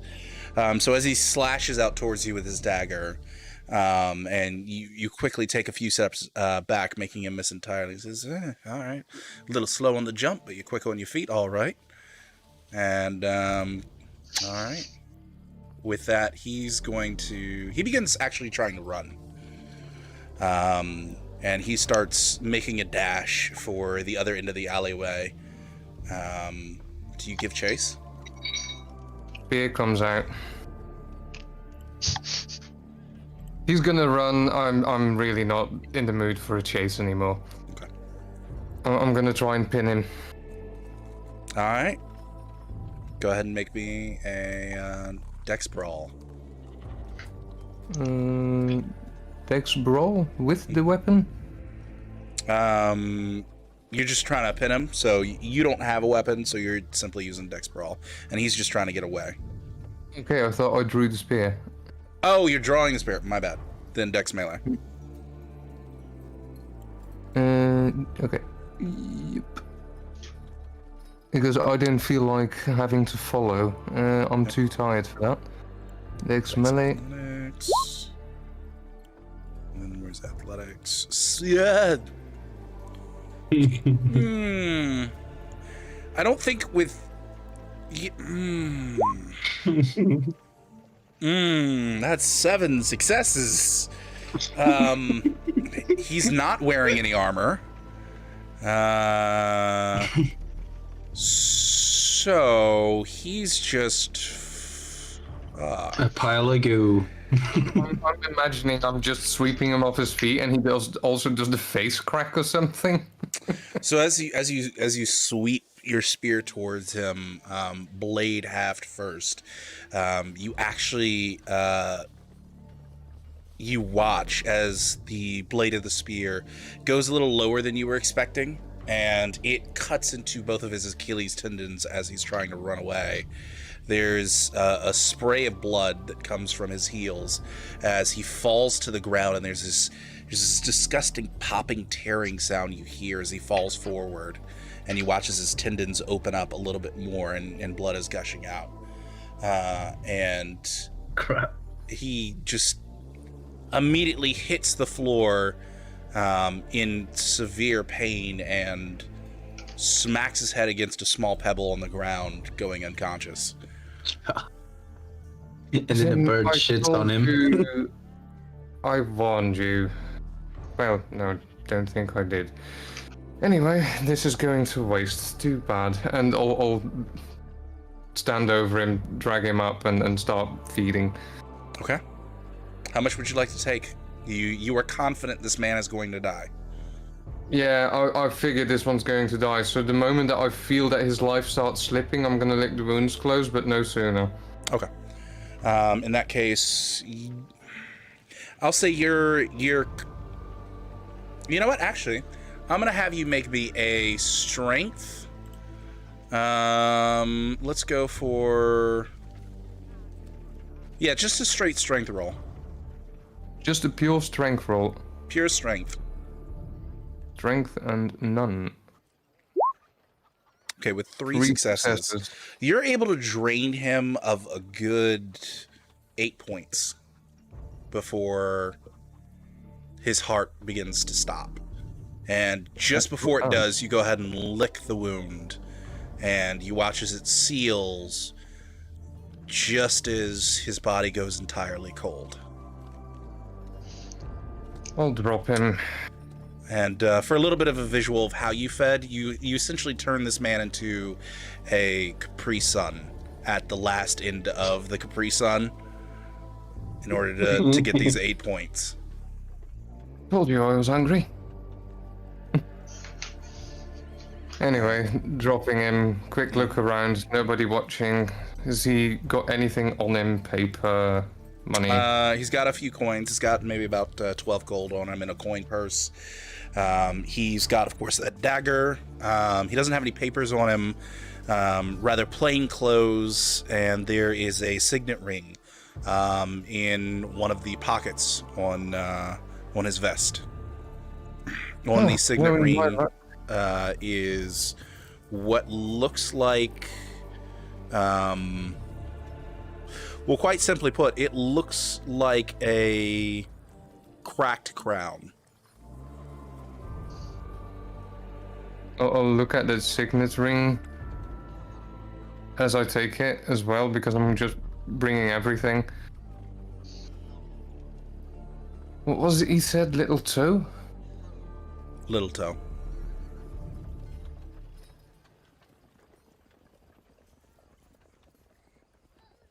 As I look at the signet ring and pocket it, I'll be like, yeah, knowing my luck, that will be a Kindred, right? And also quickly gonna check the woman that he murdered. So she's in beautiful silks, in a pool of her own blood. It looks like she was stabbed about 12 times in the stomach. She's also got a coin purse on her. It's got about 20 gold pieces in it, and 15 silver. There is on her also a very simple but quite well made bronze cross that hangs on a brown rope necklace around her neck, and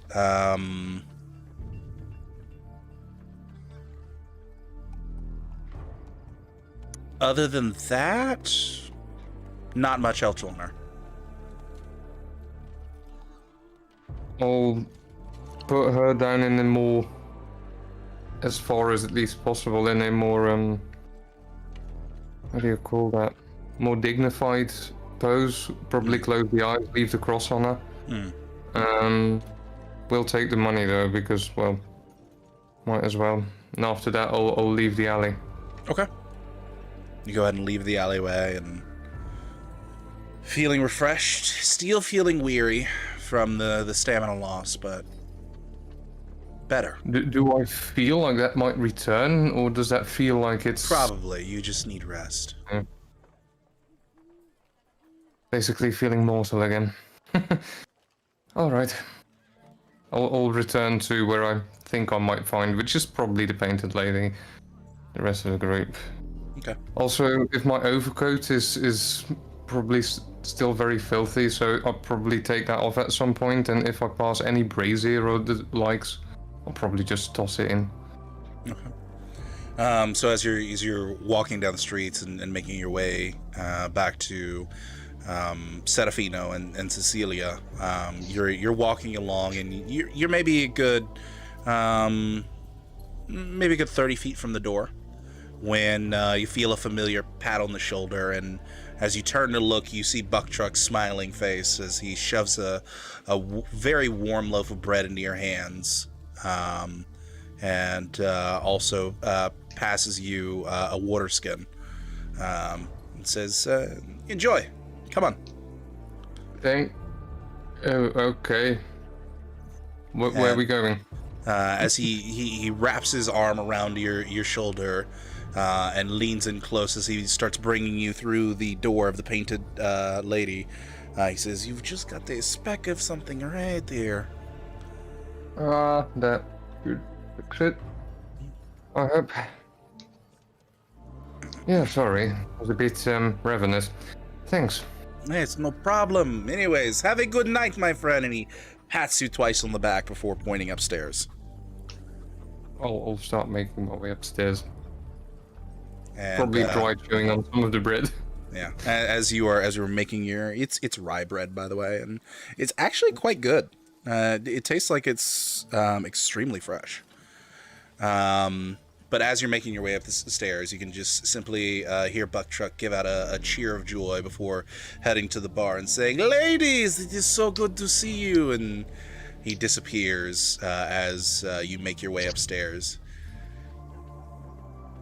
There's a faint bit of candlelight that kind of glows just slightly underneath the doorway of one of your companions' rooms, indicating perhaps they are in that room together, or one of them is at least still up. Knock, knock. So the two Who's of you... there? Yeah. Might be Ajalo. Yeah, but she said, "Who's there?" It's a leprechaun. Well, come in then and bring your sack of gold with you. Gladly. I'll open the door and come in. Fairies, leprechauns, what the hell. Also, and I'll get out the signet ring and hand it to Cecilia. I'm hoping this is not a vampire's. She will take the signet ring and look at it. Okay. For this... I so hope it is. That would be funny as fuck, though. Can I look at it too? Sure. Both of you go ahead and give me intelligence. You know what? We're going to throw this under intelligence enigmas. Enigmas? Yeah, sure. We never use enigmas, so might as well use them here. Alright, Well, so not- I'll Yeah, also say sure. on the bed, I'll also say, yeah, it might have to do with Little Toe. Not like he was wearing it there, but he mentioned something about Little Toe. 2 successes. Okay, Cecilia Serafino. No, it's probably just some criminal underlord bullshit. Normal mortal stuff. Yeah, it's just mortal stuff. Criminal underworld. Good, then I didn't drain anyone's lackey. But Serafino, you can tell this ring's made out of solid gold. But this is solid gold. Means it was someone important. And you shouldn't go around kill. Even normal mortals This guy had a should lot be... of money. Unfortunately, he would have died anyway, even if I didn't. I hope If you so. say so. What's the city next to Jerusalem? Tel Aviv? So next to Jerusalem is the nearest city itself. Give me a second here.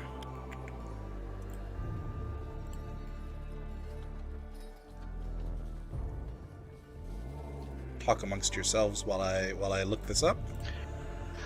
So yeah.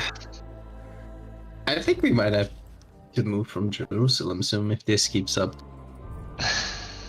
Yeah, I'm sorry about my track record, but Yeah, as for the other stuff, Ajala, I need to freshen up my occult research, but as I can tell, if you had that blood, it might have been a charm, a ward, a spell on the blood.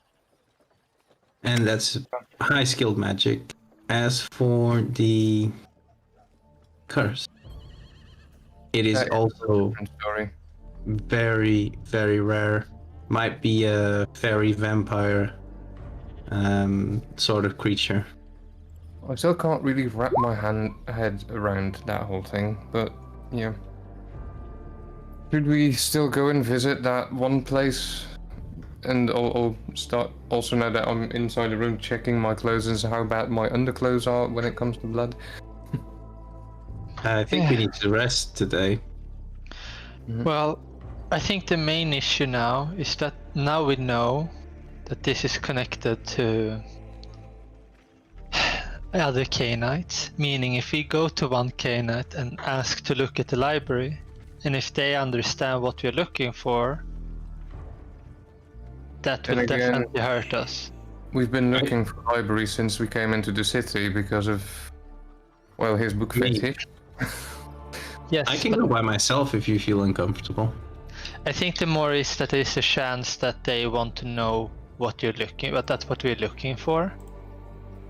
Would they? And maybe even, yeah, you can use the library, and as long as they can allow to be there as well, because they might want to know so we don't take any books or anything, and that is still, That won't be a problem for me, because I have a direct memory, so I'll remember everything I read. yeah, I don't mean that we don't have to take the books with us. I mean that they might stay in the room to make sure that we don't, and then they would know which books we look at, and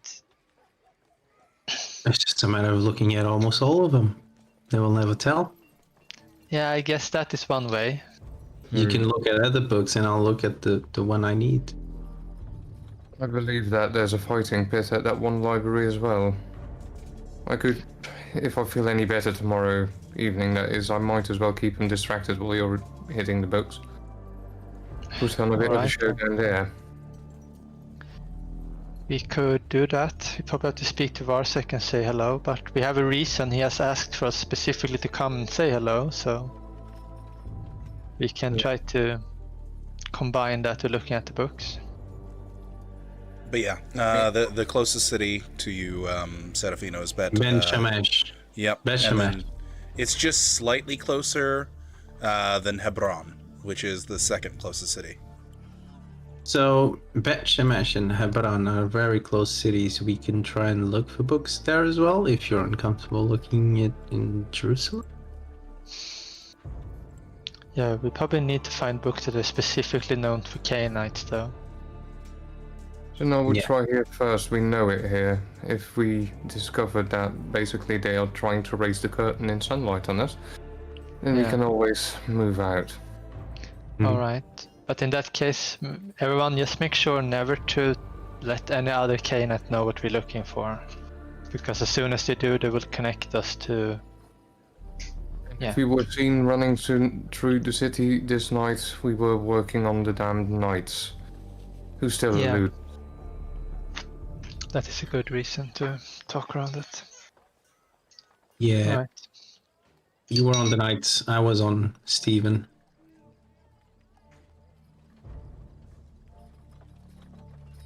I'm not gonna ask. Stephen de Blois, my contact from England. I'm. Never mind. Downside of being turned as a teenager, the puberty's still in here somewhere. Don't worry, your brain isn't the only one that went there first.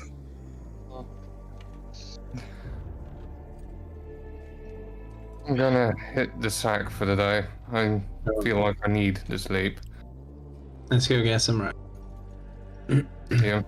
I'm gonna try the water skin that was given to me by Bucktrug. Is it water? Yeah, it's water. Fuck. Oh well. Nice try. Okay. With that, How many hours before sunup? At this period, you maybe have about 2.5, maybe 3. Alright. Well, Cecilia said, yeah, I will probably have to try to find something to feed on. I will go to bed afterwards, though.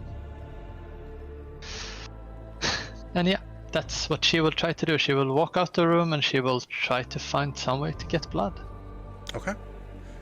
So you make your way to the out of the room and quickly make your way downstairs and taking a peer around. Go ahead and make me perception alertness as you are heading downstairs. Oh, might as well do the same thing since we're all gonna eat. Alright, perception, not athletics, alertness. Bam. While of course there are a few patrons here in the bar, you're not sure what levels of drunkenness they are if you were looking to possibly grab someone and take them into your room. There might be drinks involved in that, or of course you could roam the streets. And she's like, oh, this is so bad. Alright, let's do this tactic then. And she starts to fiddle a bit with her clothes to get them to look more rosy. And she would actually try to use the same hair, put the hair in the same way. And then she would make her way over to the slaughtered ox, Okay. trying to find a particular person she met before when she was acting like Rose. Wits etiquette to try and get yourself back into the look of Rose properly. 3 successes. Oh my god. It's not even really a thought. So Serafino, as you're heading down the stairs, you watch as Cecilia begins to shift her clothes and her hair while she's still walking down the stairs, while she's making her way out the front door. And the moment she steps onto the landing of the outside street, she has completely changed her appearance in such a short period of time without looking like she even spent any effort doing so. Her entire walking demeanor, everything has changed as she begins making her way to the slaughtered ox. Serafino, what are you gonna do? I'm gonna open my eyes, amazed at what just happened, and then head over to the bar and say, "Can I have a drink, please? Maybe what you have today?" Yeah, you are quickly greeted by the bartender who offers you a selection of ales or wines. There's even some meads that are available should you wish. I'd like a pint of ale, please. Goes ahead and gets you a brew, puts it down in front of you. Only Is charges there- you the 1 copper for it. Is there any way to get some company tonight? Company. Yeah, I can set you up with some company. 2 silver. Sure, I grab that for you. You slide the silver All right. over, Slide it in. and he says, "All right, I'll be up in what room are you?" What room am I? Oh, I don't remember. You go ahead and you tell him what room you're in, and In 2 weeks. it's fine. He says, "All right, give me 5 minutes." Sure. Here's another copper for a Bartender drink for himself her will too. show up. Sorry. So, sorry, you said another copper for what exactly? A drink for the lady as well. Okay. So he says, "Sure thing." And Thank you are provided with company for the evening. So, Cecilia, you make your way into the busy streets and quickly, with that, like sort of that power jog that you had before, you make your way to the slaughtered ox. And it's not long before you spot him. He is 3 ales in to a card game that looks to be taking place on the bottom floor of the slaughtered ox, and he's just standing from the table as it looks like he's finally taking his winnings and making his way towards either the exit or the stairs. You're not sure which, but as he turns, he is quickly greeted by your smiling face, which has changed. She's now still having it covered, so he sees only her eyes. Okay. So hopefully not as much of a shock. Fantastic. But upon seeing you, he immediately gives a bit of a smile and rushes over to you. "Rose, it's been so long. I've longed to see you very much." Ah, I would love to see you too. I see you swindle someone as well. Or seems to be a lot of winnings. Yeah. Come, let me buy you a drink. Yeah, let's catch up some. Okay. I actually feel very happy. I've even taken a bath and have some new makeup on. You see, I'm so girly today. This is going to be interesting. And a few drinks later, you find yourself in the position to feed should you wish.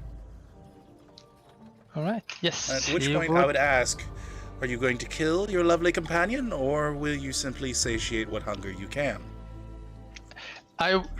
Last time I was with him, he asked me if I wanted to like sort of being more company and so on. She will ask if he wants to be in company, if he wants to like have maybe one or two more for more fun. He will oblige, but he demands that you are the one who chooses the additional company. Right, she will choose one male and one female. Okay.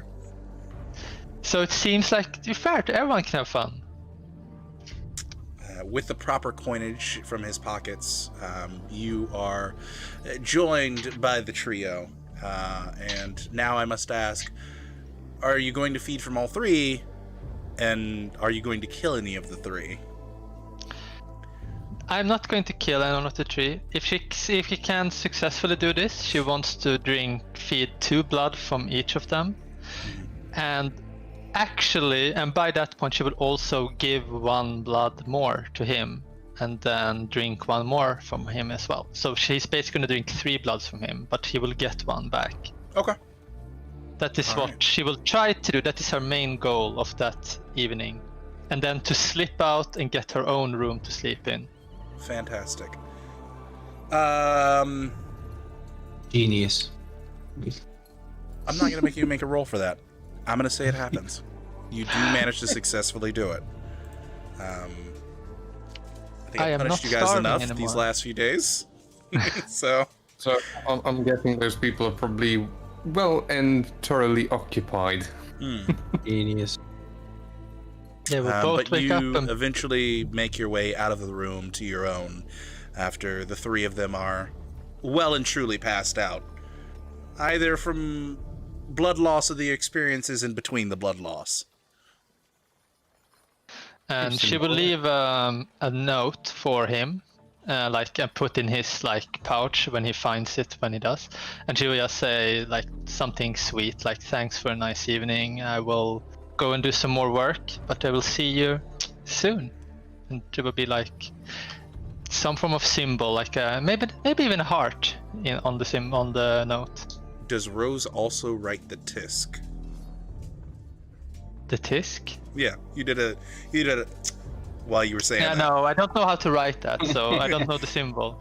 I was first going to write that, but then I was like, that is too modern, so she has to use a heart instead. Okay, fantastic.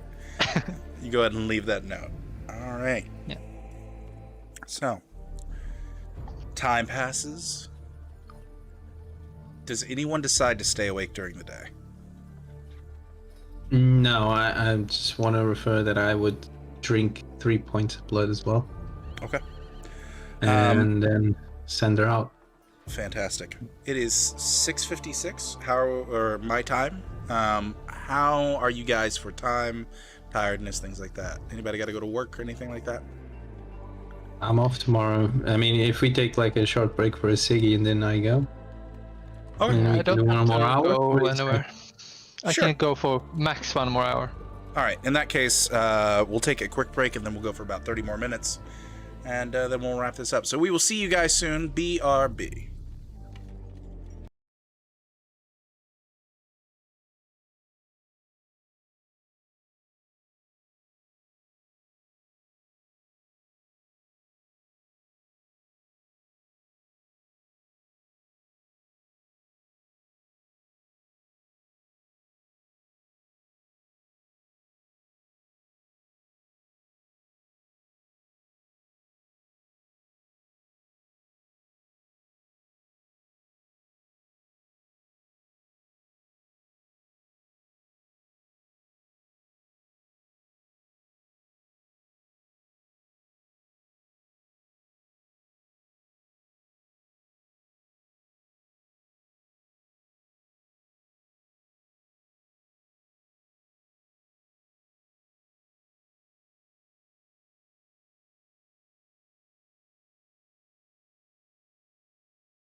Hello, ladies and gentlemen, and welcome back to Children of the Cup. So, picking back up, the morning comes and the morning goes. And finally, when darkness comes back up, the three of you get your things together and make ready for a new day. No dreams. No dreams. I look in the mirror, in the small mirror, to see if the mark is visible. No mark. How am I feeling? Better. A lot better. As your stamina has gone back up to its original value. Right, nice.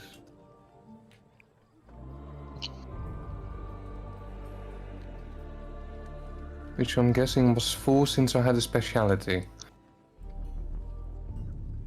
Yeah, you And lost 3 stamina. points of stamina, so yeah, it was 4. All right. With that, eventually, assuming, unless you guys want to get anything done, you guys will go ahead and meet back up at the Painted Lady. Meet back up at the Painted Lady. In Ajala's room, I don't know if I've got like a writing desk or something the likes. You do.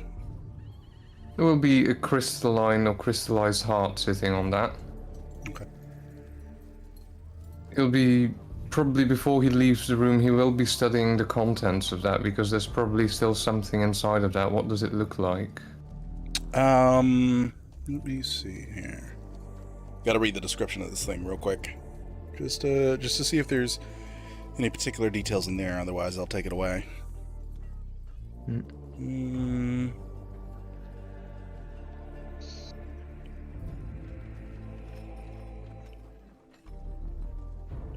Oh, fun.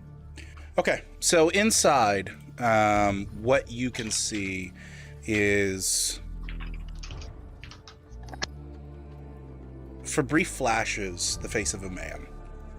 Much more handsome than he was in life. You assume that before he was made into a Nosferatu, this must have been what he looked like. He had very long, beautiful, dark black hair, sort of a narrow, sharp face, soft brown eyes, and a wonderful smile. And he is dressed in silks and furs, and on these silks you can see the symbol of, well, the heraldry, I should say, of oh god, what is Aganos? I keep messing up this name.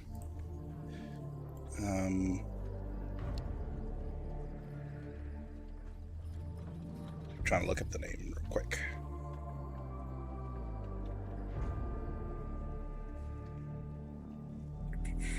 Agnes, which is kind of similar to most heraldries in France, where it has the 3 leaves that are on the stem.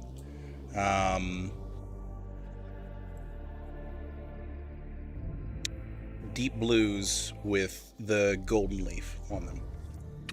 That is what he's wearing as he sits there and screams endlessly in your direction. Told me not to kill you. I'll say to the heart, and I'll stand up and leave the room, and saying behind me, "See you later, fuckface," and close the door. Oh, wow. So, the 3 of you eventually meet downstairs. So, any news, guys? How are you guys feeling today? Prisoner's doing well. Well, I feel fine, but I just... all of this is getting to me. And I'm still kind of hungry. Did you have any dreams? No dreams. That's good. That's a good sign. At least the weird dreams did not occur, because that's terrible. to have dreams. You're not supposed to have them. If you're having them, something's wrong. Alright. I'm I was imag- thinking maybe we should divide up a bit. I don't know if I will be so useful in the library. I was thinking maybe I should go around our territory and make these small marks of the symbol we decided on. That Yes. would be a good idea. And I And could distract people at the pit while he's reading, I'm guessing. that could be good. Just we need to get things done, and yeah, everything is. If going too anything weird happens at all, let's agree to meet up. Yeah, I We agree. should not stay apart if something strange happens. Ajala, go ahead and make me a perception alertness.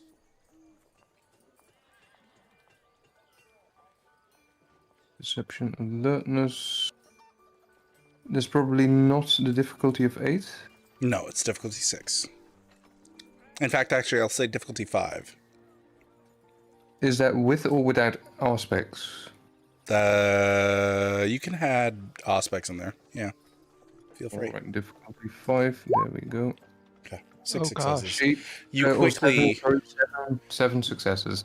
your eyes quickly track towards the door of the painted lady as a familiar sight walks in. Someone you haven't seen outside of their library, Mara.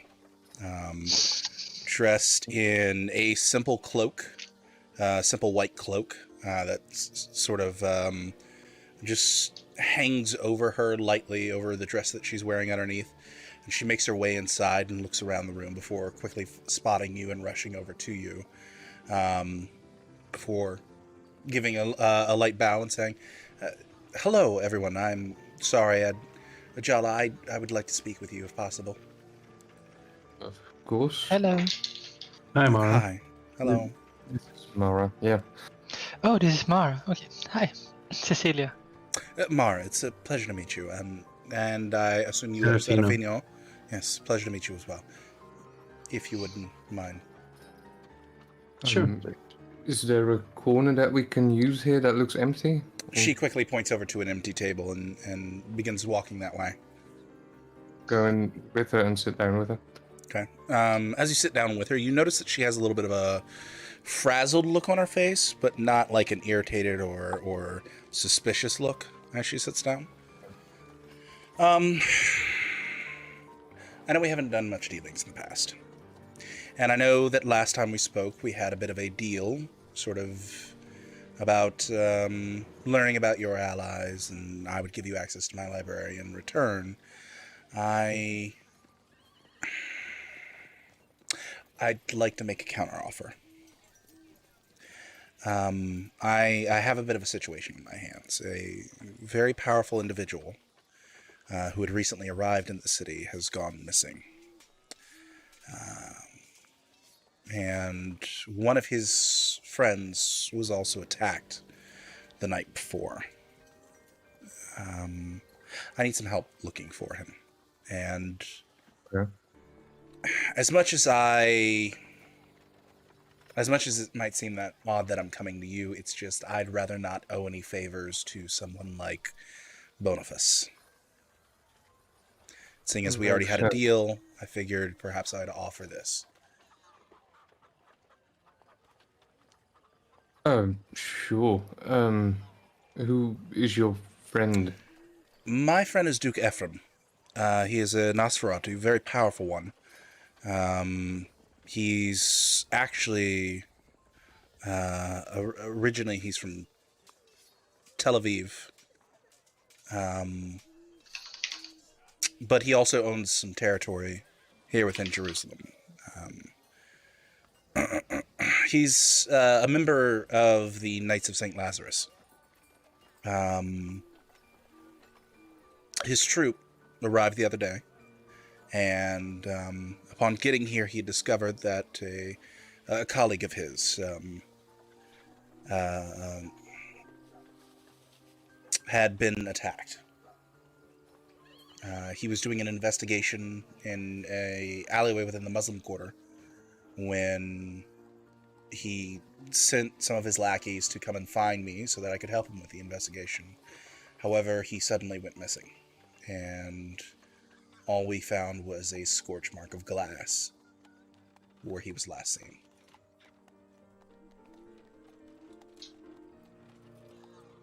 Okay.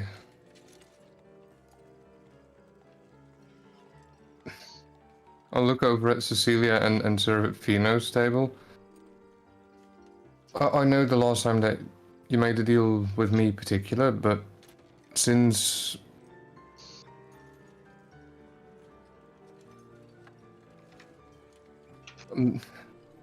would you have one moment? Absolutely. Okay, and I'll stand up and I'll walk over to Serafino and Cecilia's table. And try to keep a straight face on my way there.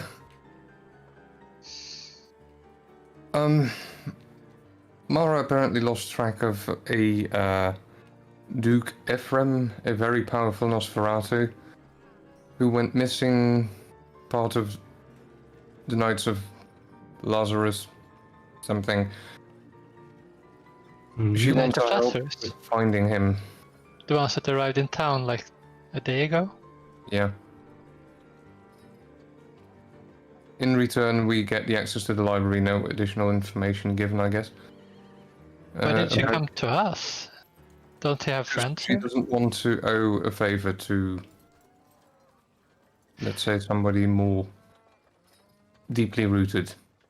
Yeah, we're not as important to owe favors for. And yeah, I guess if you have a deal with her, that... That Well- library sounds interesting, though. Yeah, I wasn't really against the first deal we had, but I don't know. So make a I'm not look so good at finding people who just lost someone. I'll also make a look at Cecilia. Well, when she went looking for him, all they found was a sheet of glass. Glass. Do you know what that can be? And she looks over to the one that is occultly trained. In what situations would be glass? I'll try to remember if I can Okay.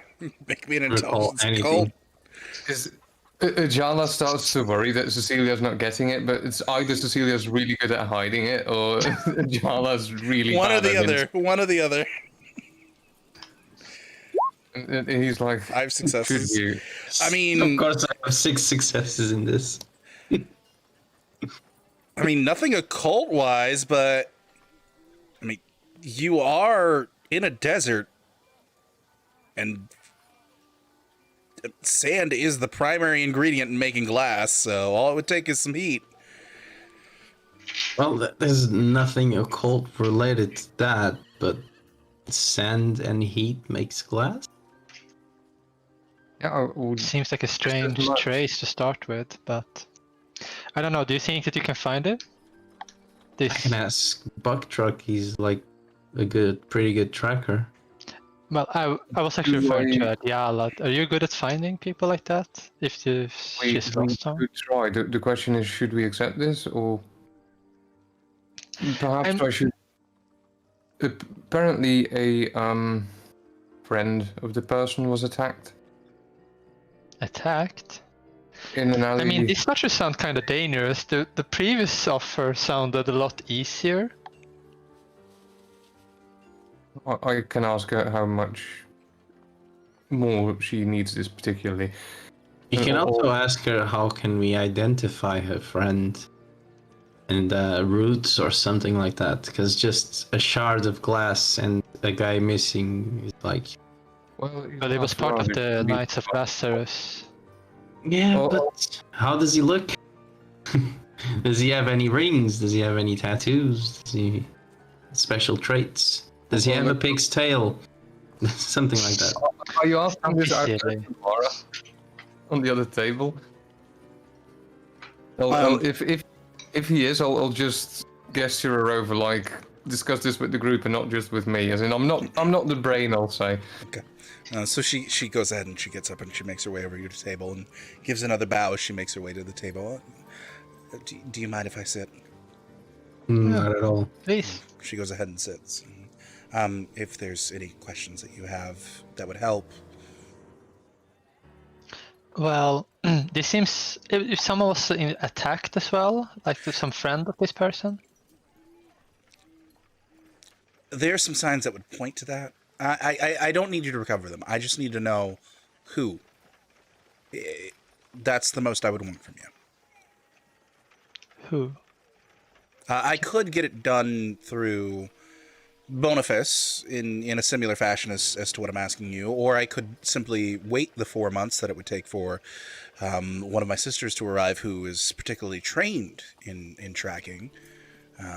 I've already made the preservations of the glass for her to have her visions. And I've sent a letter to see if I can speed up her travel. But Does he have any special features, traits, rings? I have a painting, if that would help. Yes, That would help. tremendously.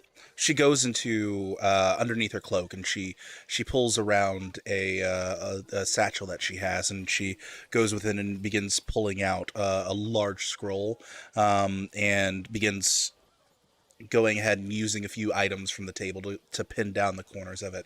And there's a rather well done painting of him in his armor with the lower portion of the male coif sort of removed so that you can actually see his face as he was as a Nosferatu. Do we recognize him? Well, two of you do. Absolutely. Well, I guess we could do it. Who is he to you? Well, to be precise, he's actually a very good friend of mine. We've known each other for the better half of 30 years. And even though he's an Nosferatu, he's been more than willing to, on occasions, share information with me. Does he have an enemies in the city? The Muslims. Oh, because he has territory there. Because he has territory there, and mainly because he's also a Knight of St. Lazarus, and he may have also killed Hakim's sire. Oh, that might get you on the wrong foot. Yeah, that would probably get you enemies. I don't know if Hakim could have done this, but the reason I don't suspect really Hakim is because they held a meeting and they went through this whole ritual where they compensated one another for past grievances. I don't know. You said he was powerful. Relatively so, yes. Especially when it came to the powers of obfuscation. But it wouldn't make for an easy target. Well, I can only think of some people that are strong and make people disappear. She says, and she looks a bit knowingly on like the rest of the group. At least rumors is that there's someone walking around making people disappear. We can look into it. I would be very appreciative if you could. If you could give me just perhaps even a description of an individual that is highly likely to have done it, that would go a long way. All right. What is the If you chances feel that at any moment that it's too dangerous for any of you, I will accept what information you have gathered and wait for my sister to come.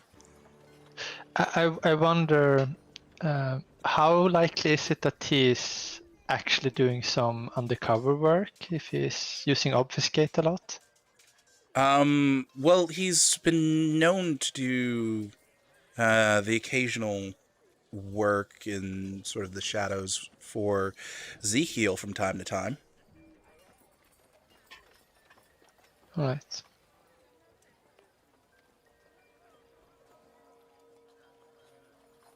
I have to ask, since I'm not entirely sure how powerful they are, but any chance that this could come back to the other task that you gave us before?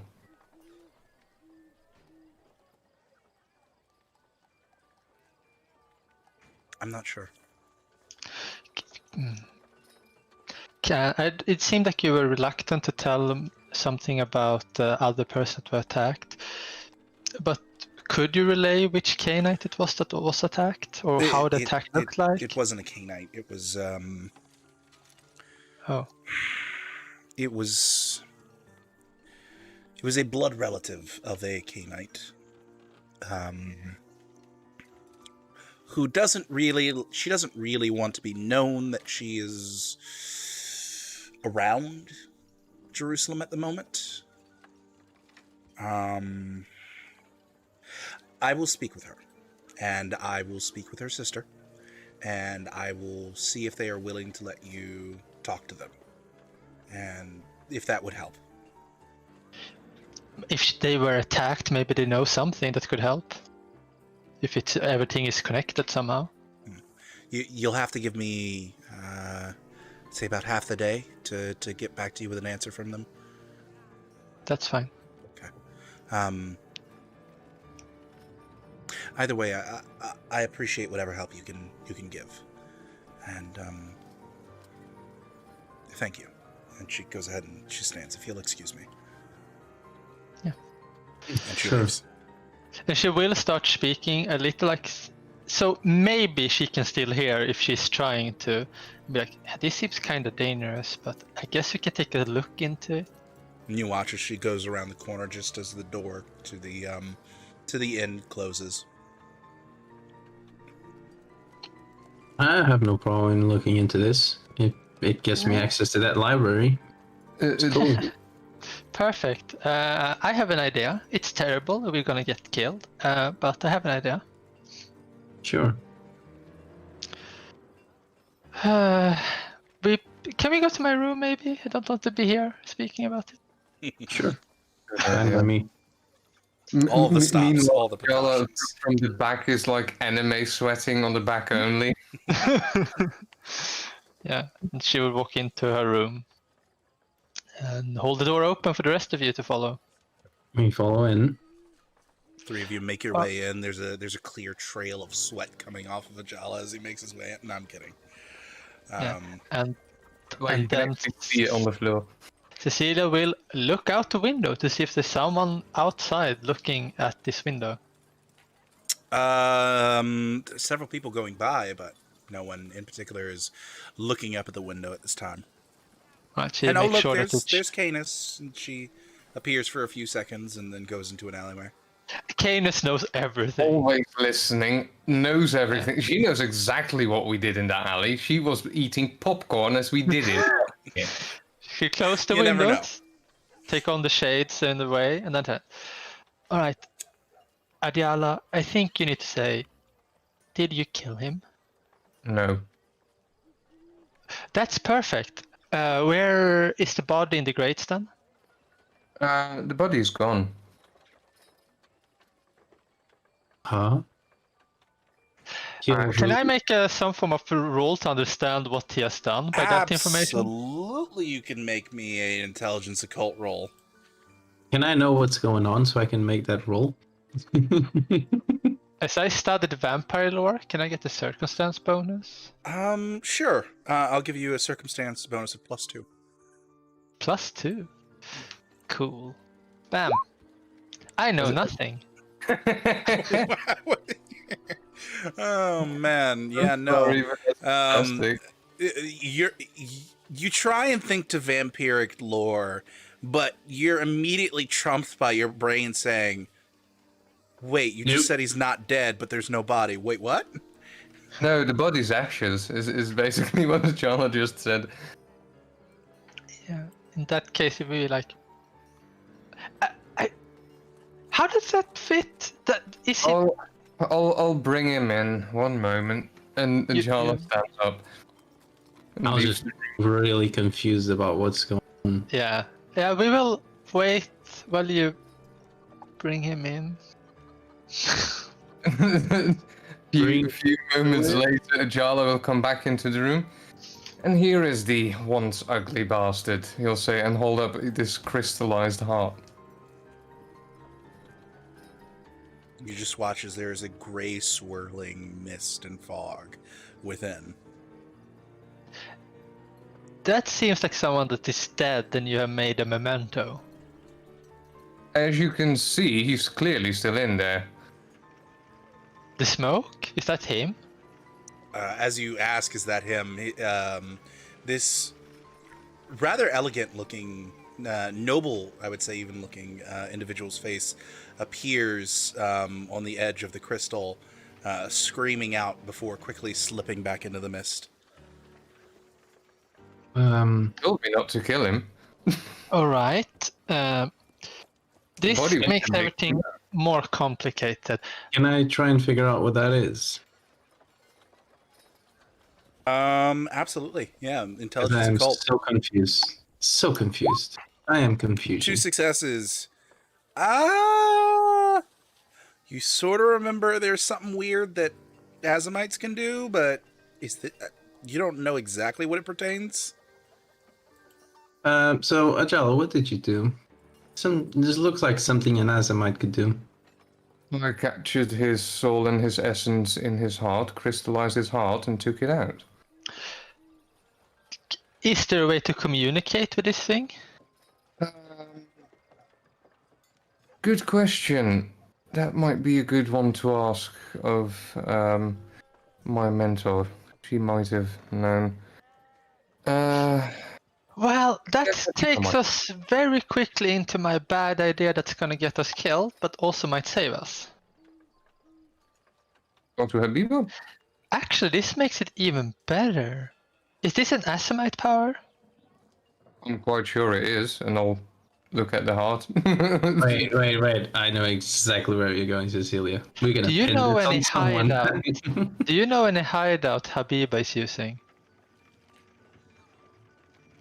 Do I happen to know a She hideout has that Habiba? never shown you a single hideout. She's too smart for that. Where were you training with her then? Wasn't that a hideout? That you were not allowed to talk about? You cave would system. train with her. You would train with her in a cave system that she would take you to, or you would train with her in the courtyard.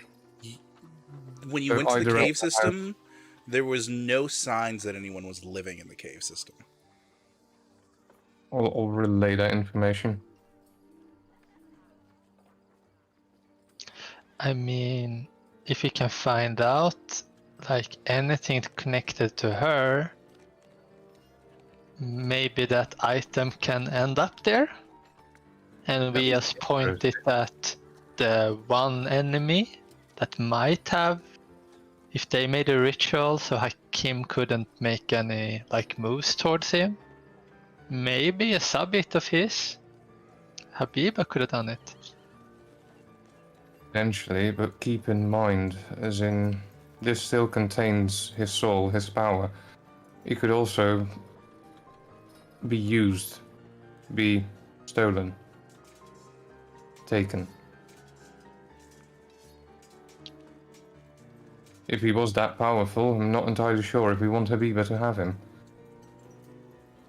I mean, I just now. Okay. Well, I think it's a terrible idea to kill another Cainite, and I hope that you wouldn't. And you say he's not dead, but you don't know if you can restore him. Or do you know if you can restore him?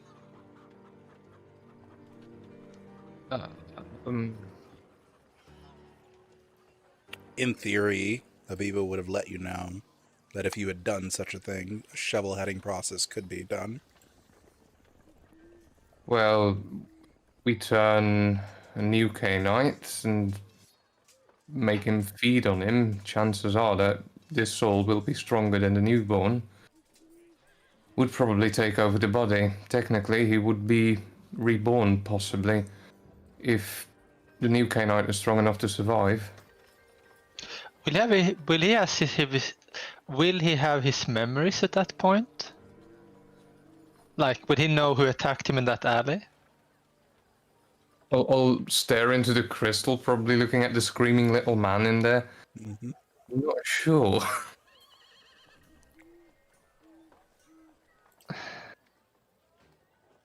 Anyways, 4 months from now, the pretty vision girl is gonna come in and know exactly what happened unless we hide all proof and do something about it. Glass. Well, if she has magic and visions and things, maybe she can actually look what happened there, and that can be bad then for especially for you, Adiala. Yeah, we should make sure that at least someone's already considered guilty before she arrives. Also, yeah, that looking glass that is at her place that she secured, getting rid of that would also be very helpful. Well, I think, okay. This is a two-step process then.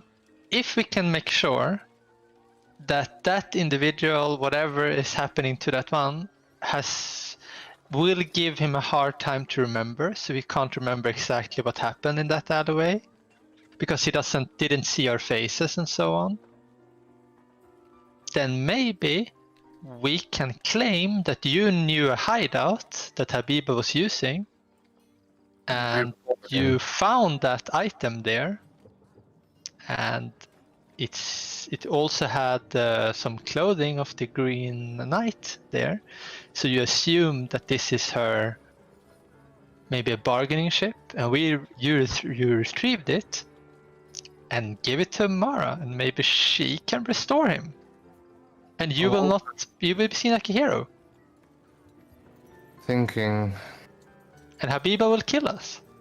yes, she will. She will kill us. She will be proud of me while she kills me, but she will kill me.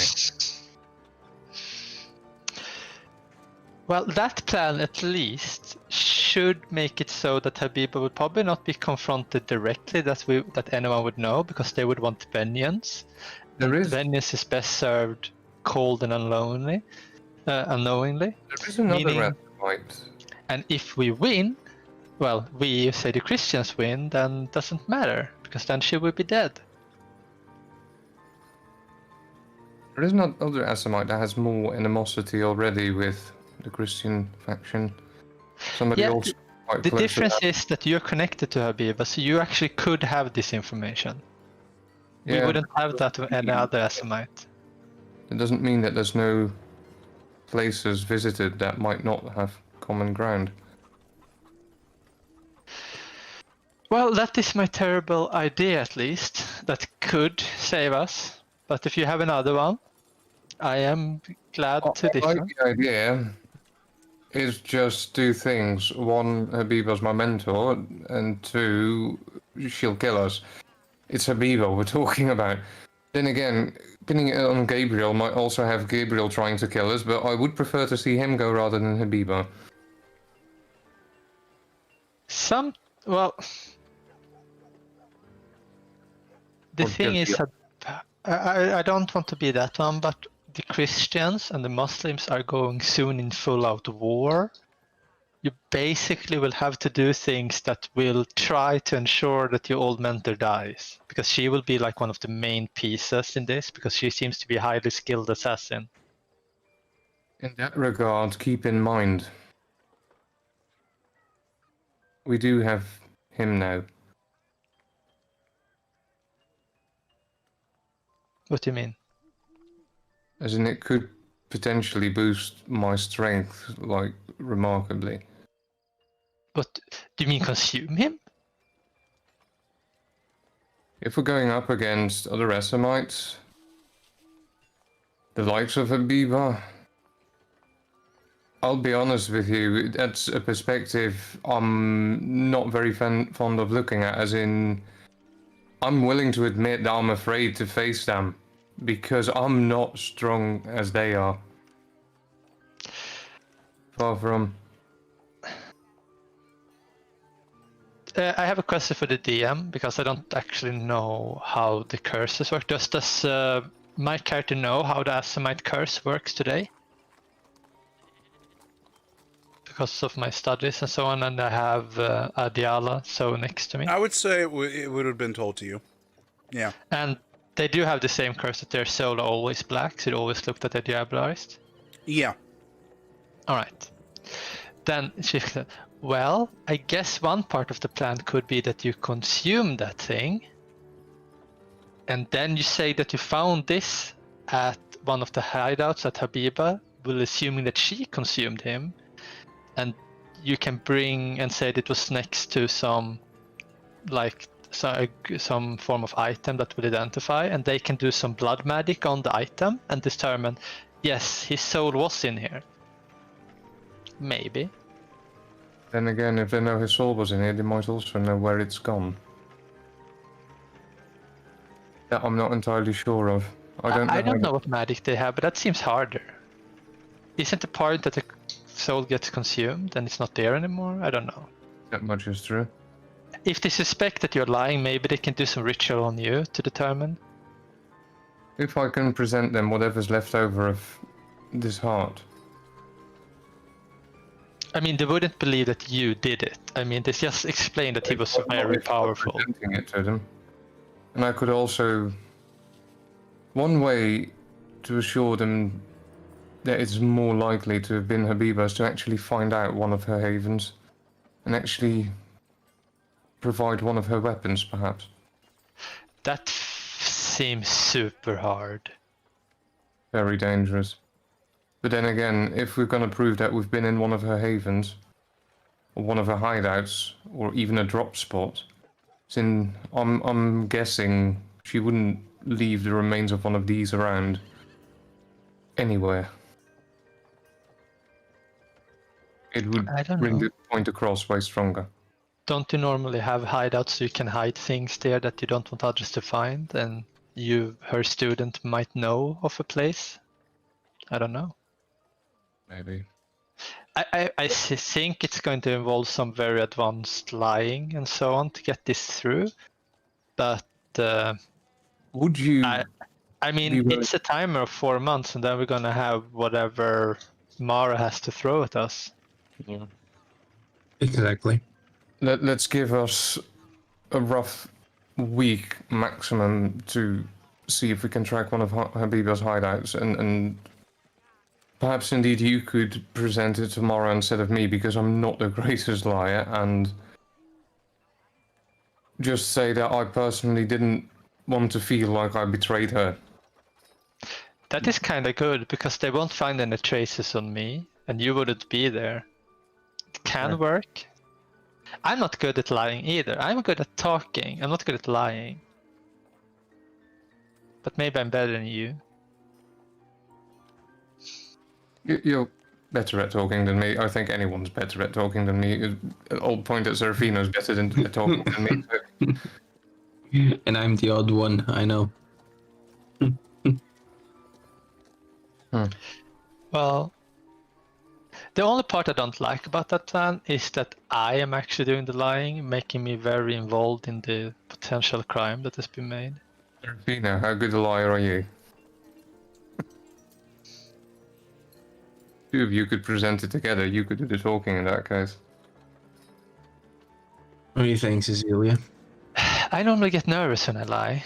I'm not sure how good they are at seeing those kind of things. Yeah, it's me easier too, when I don't have probably. to lie, that I can use some grain of truth in it. I can lie.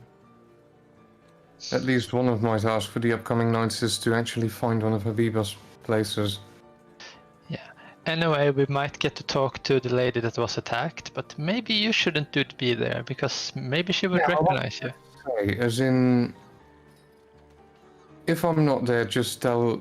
If she asks where I am, I'm following up on a hunch or something that I might have heard. Yeah. Regarding a certain mentor or teacher. I don't have to say mentor yet. I will say you have a hunch that you discover, so they have to guess what that can be. Because otherwise it seems like too much silver platter, the whole story too early. It's better to be vague. And you don't have to lie then, which makes it a lot easier for me. Yeah.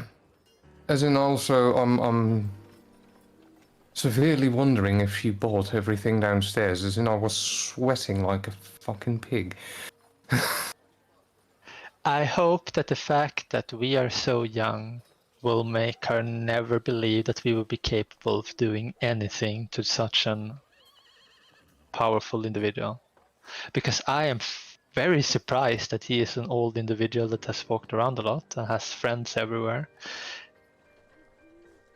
I'm actually surprised that we didn't get killed in that alleyway.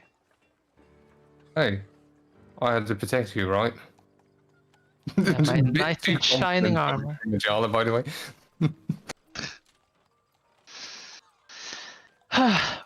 Well, at least that was my plan. That is suicidal, but at least I see some light at the end of that tunnel. That gives us a way to focus if we're not getting remarkably distracted, like by accident. Also, considering his new appearance, not at Serafina, chances are that the knights are not as easy or not as likely to find us anymore. No, this is a way we can ignore the whole night problem if they can't find us, and There's a knock on your door. Oh, I'll hide the heart in who's my... there? Hey, it's me, the Buck Truck. I got Alright, I come got a in. funny piece of paper with me. A funny piece of paper. Has it got a joke on it? Yeah, absolutely. He opens the door and steps in, closes the door behind him, and he says, "This, ladies and gentlemen, is a wanted poster." And he holds it up, and there's a wanted poster of the old Serafino.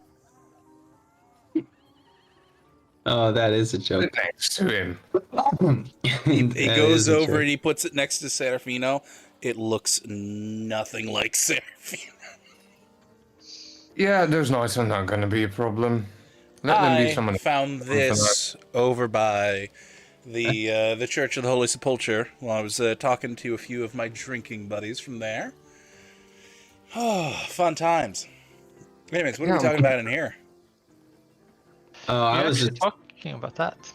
yeah, Oh. and I was just thanking Cecilia of how she changed my appearance into something much, much better.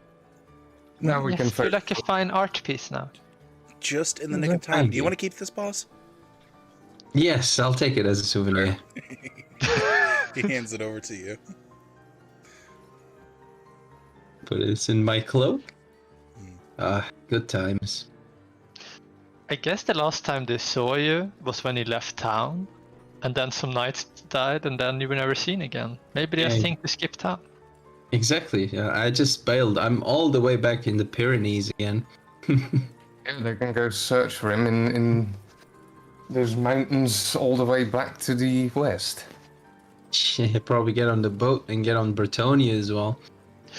Alright, but I should go mark our new territory, and you two have a library meeting. Yeah, I'm gonna go to the library with the Jala. Do you have anything to do, Buck Truck?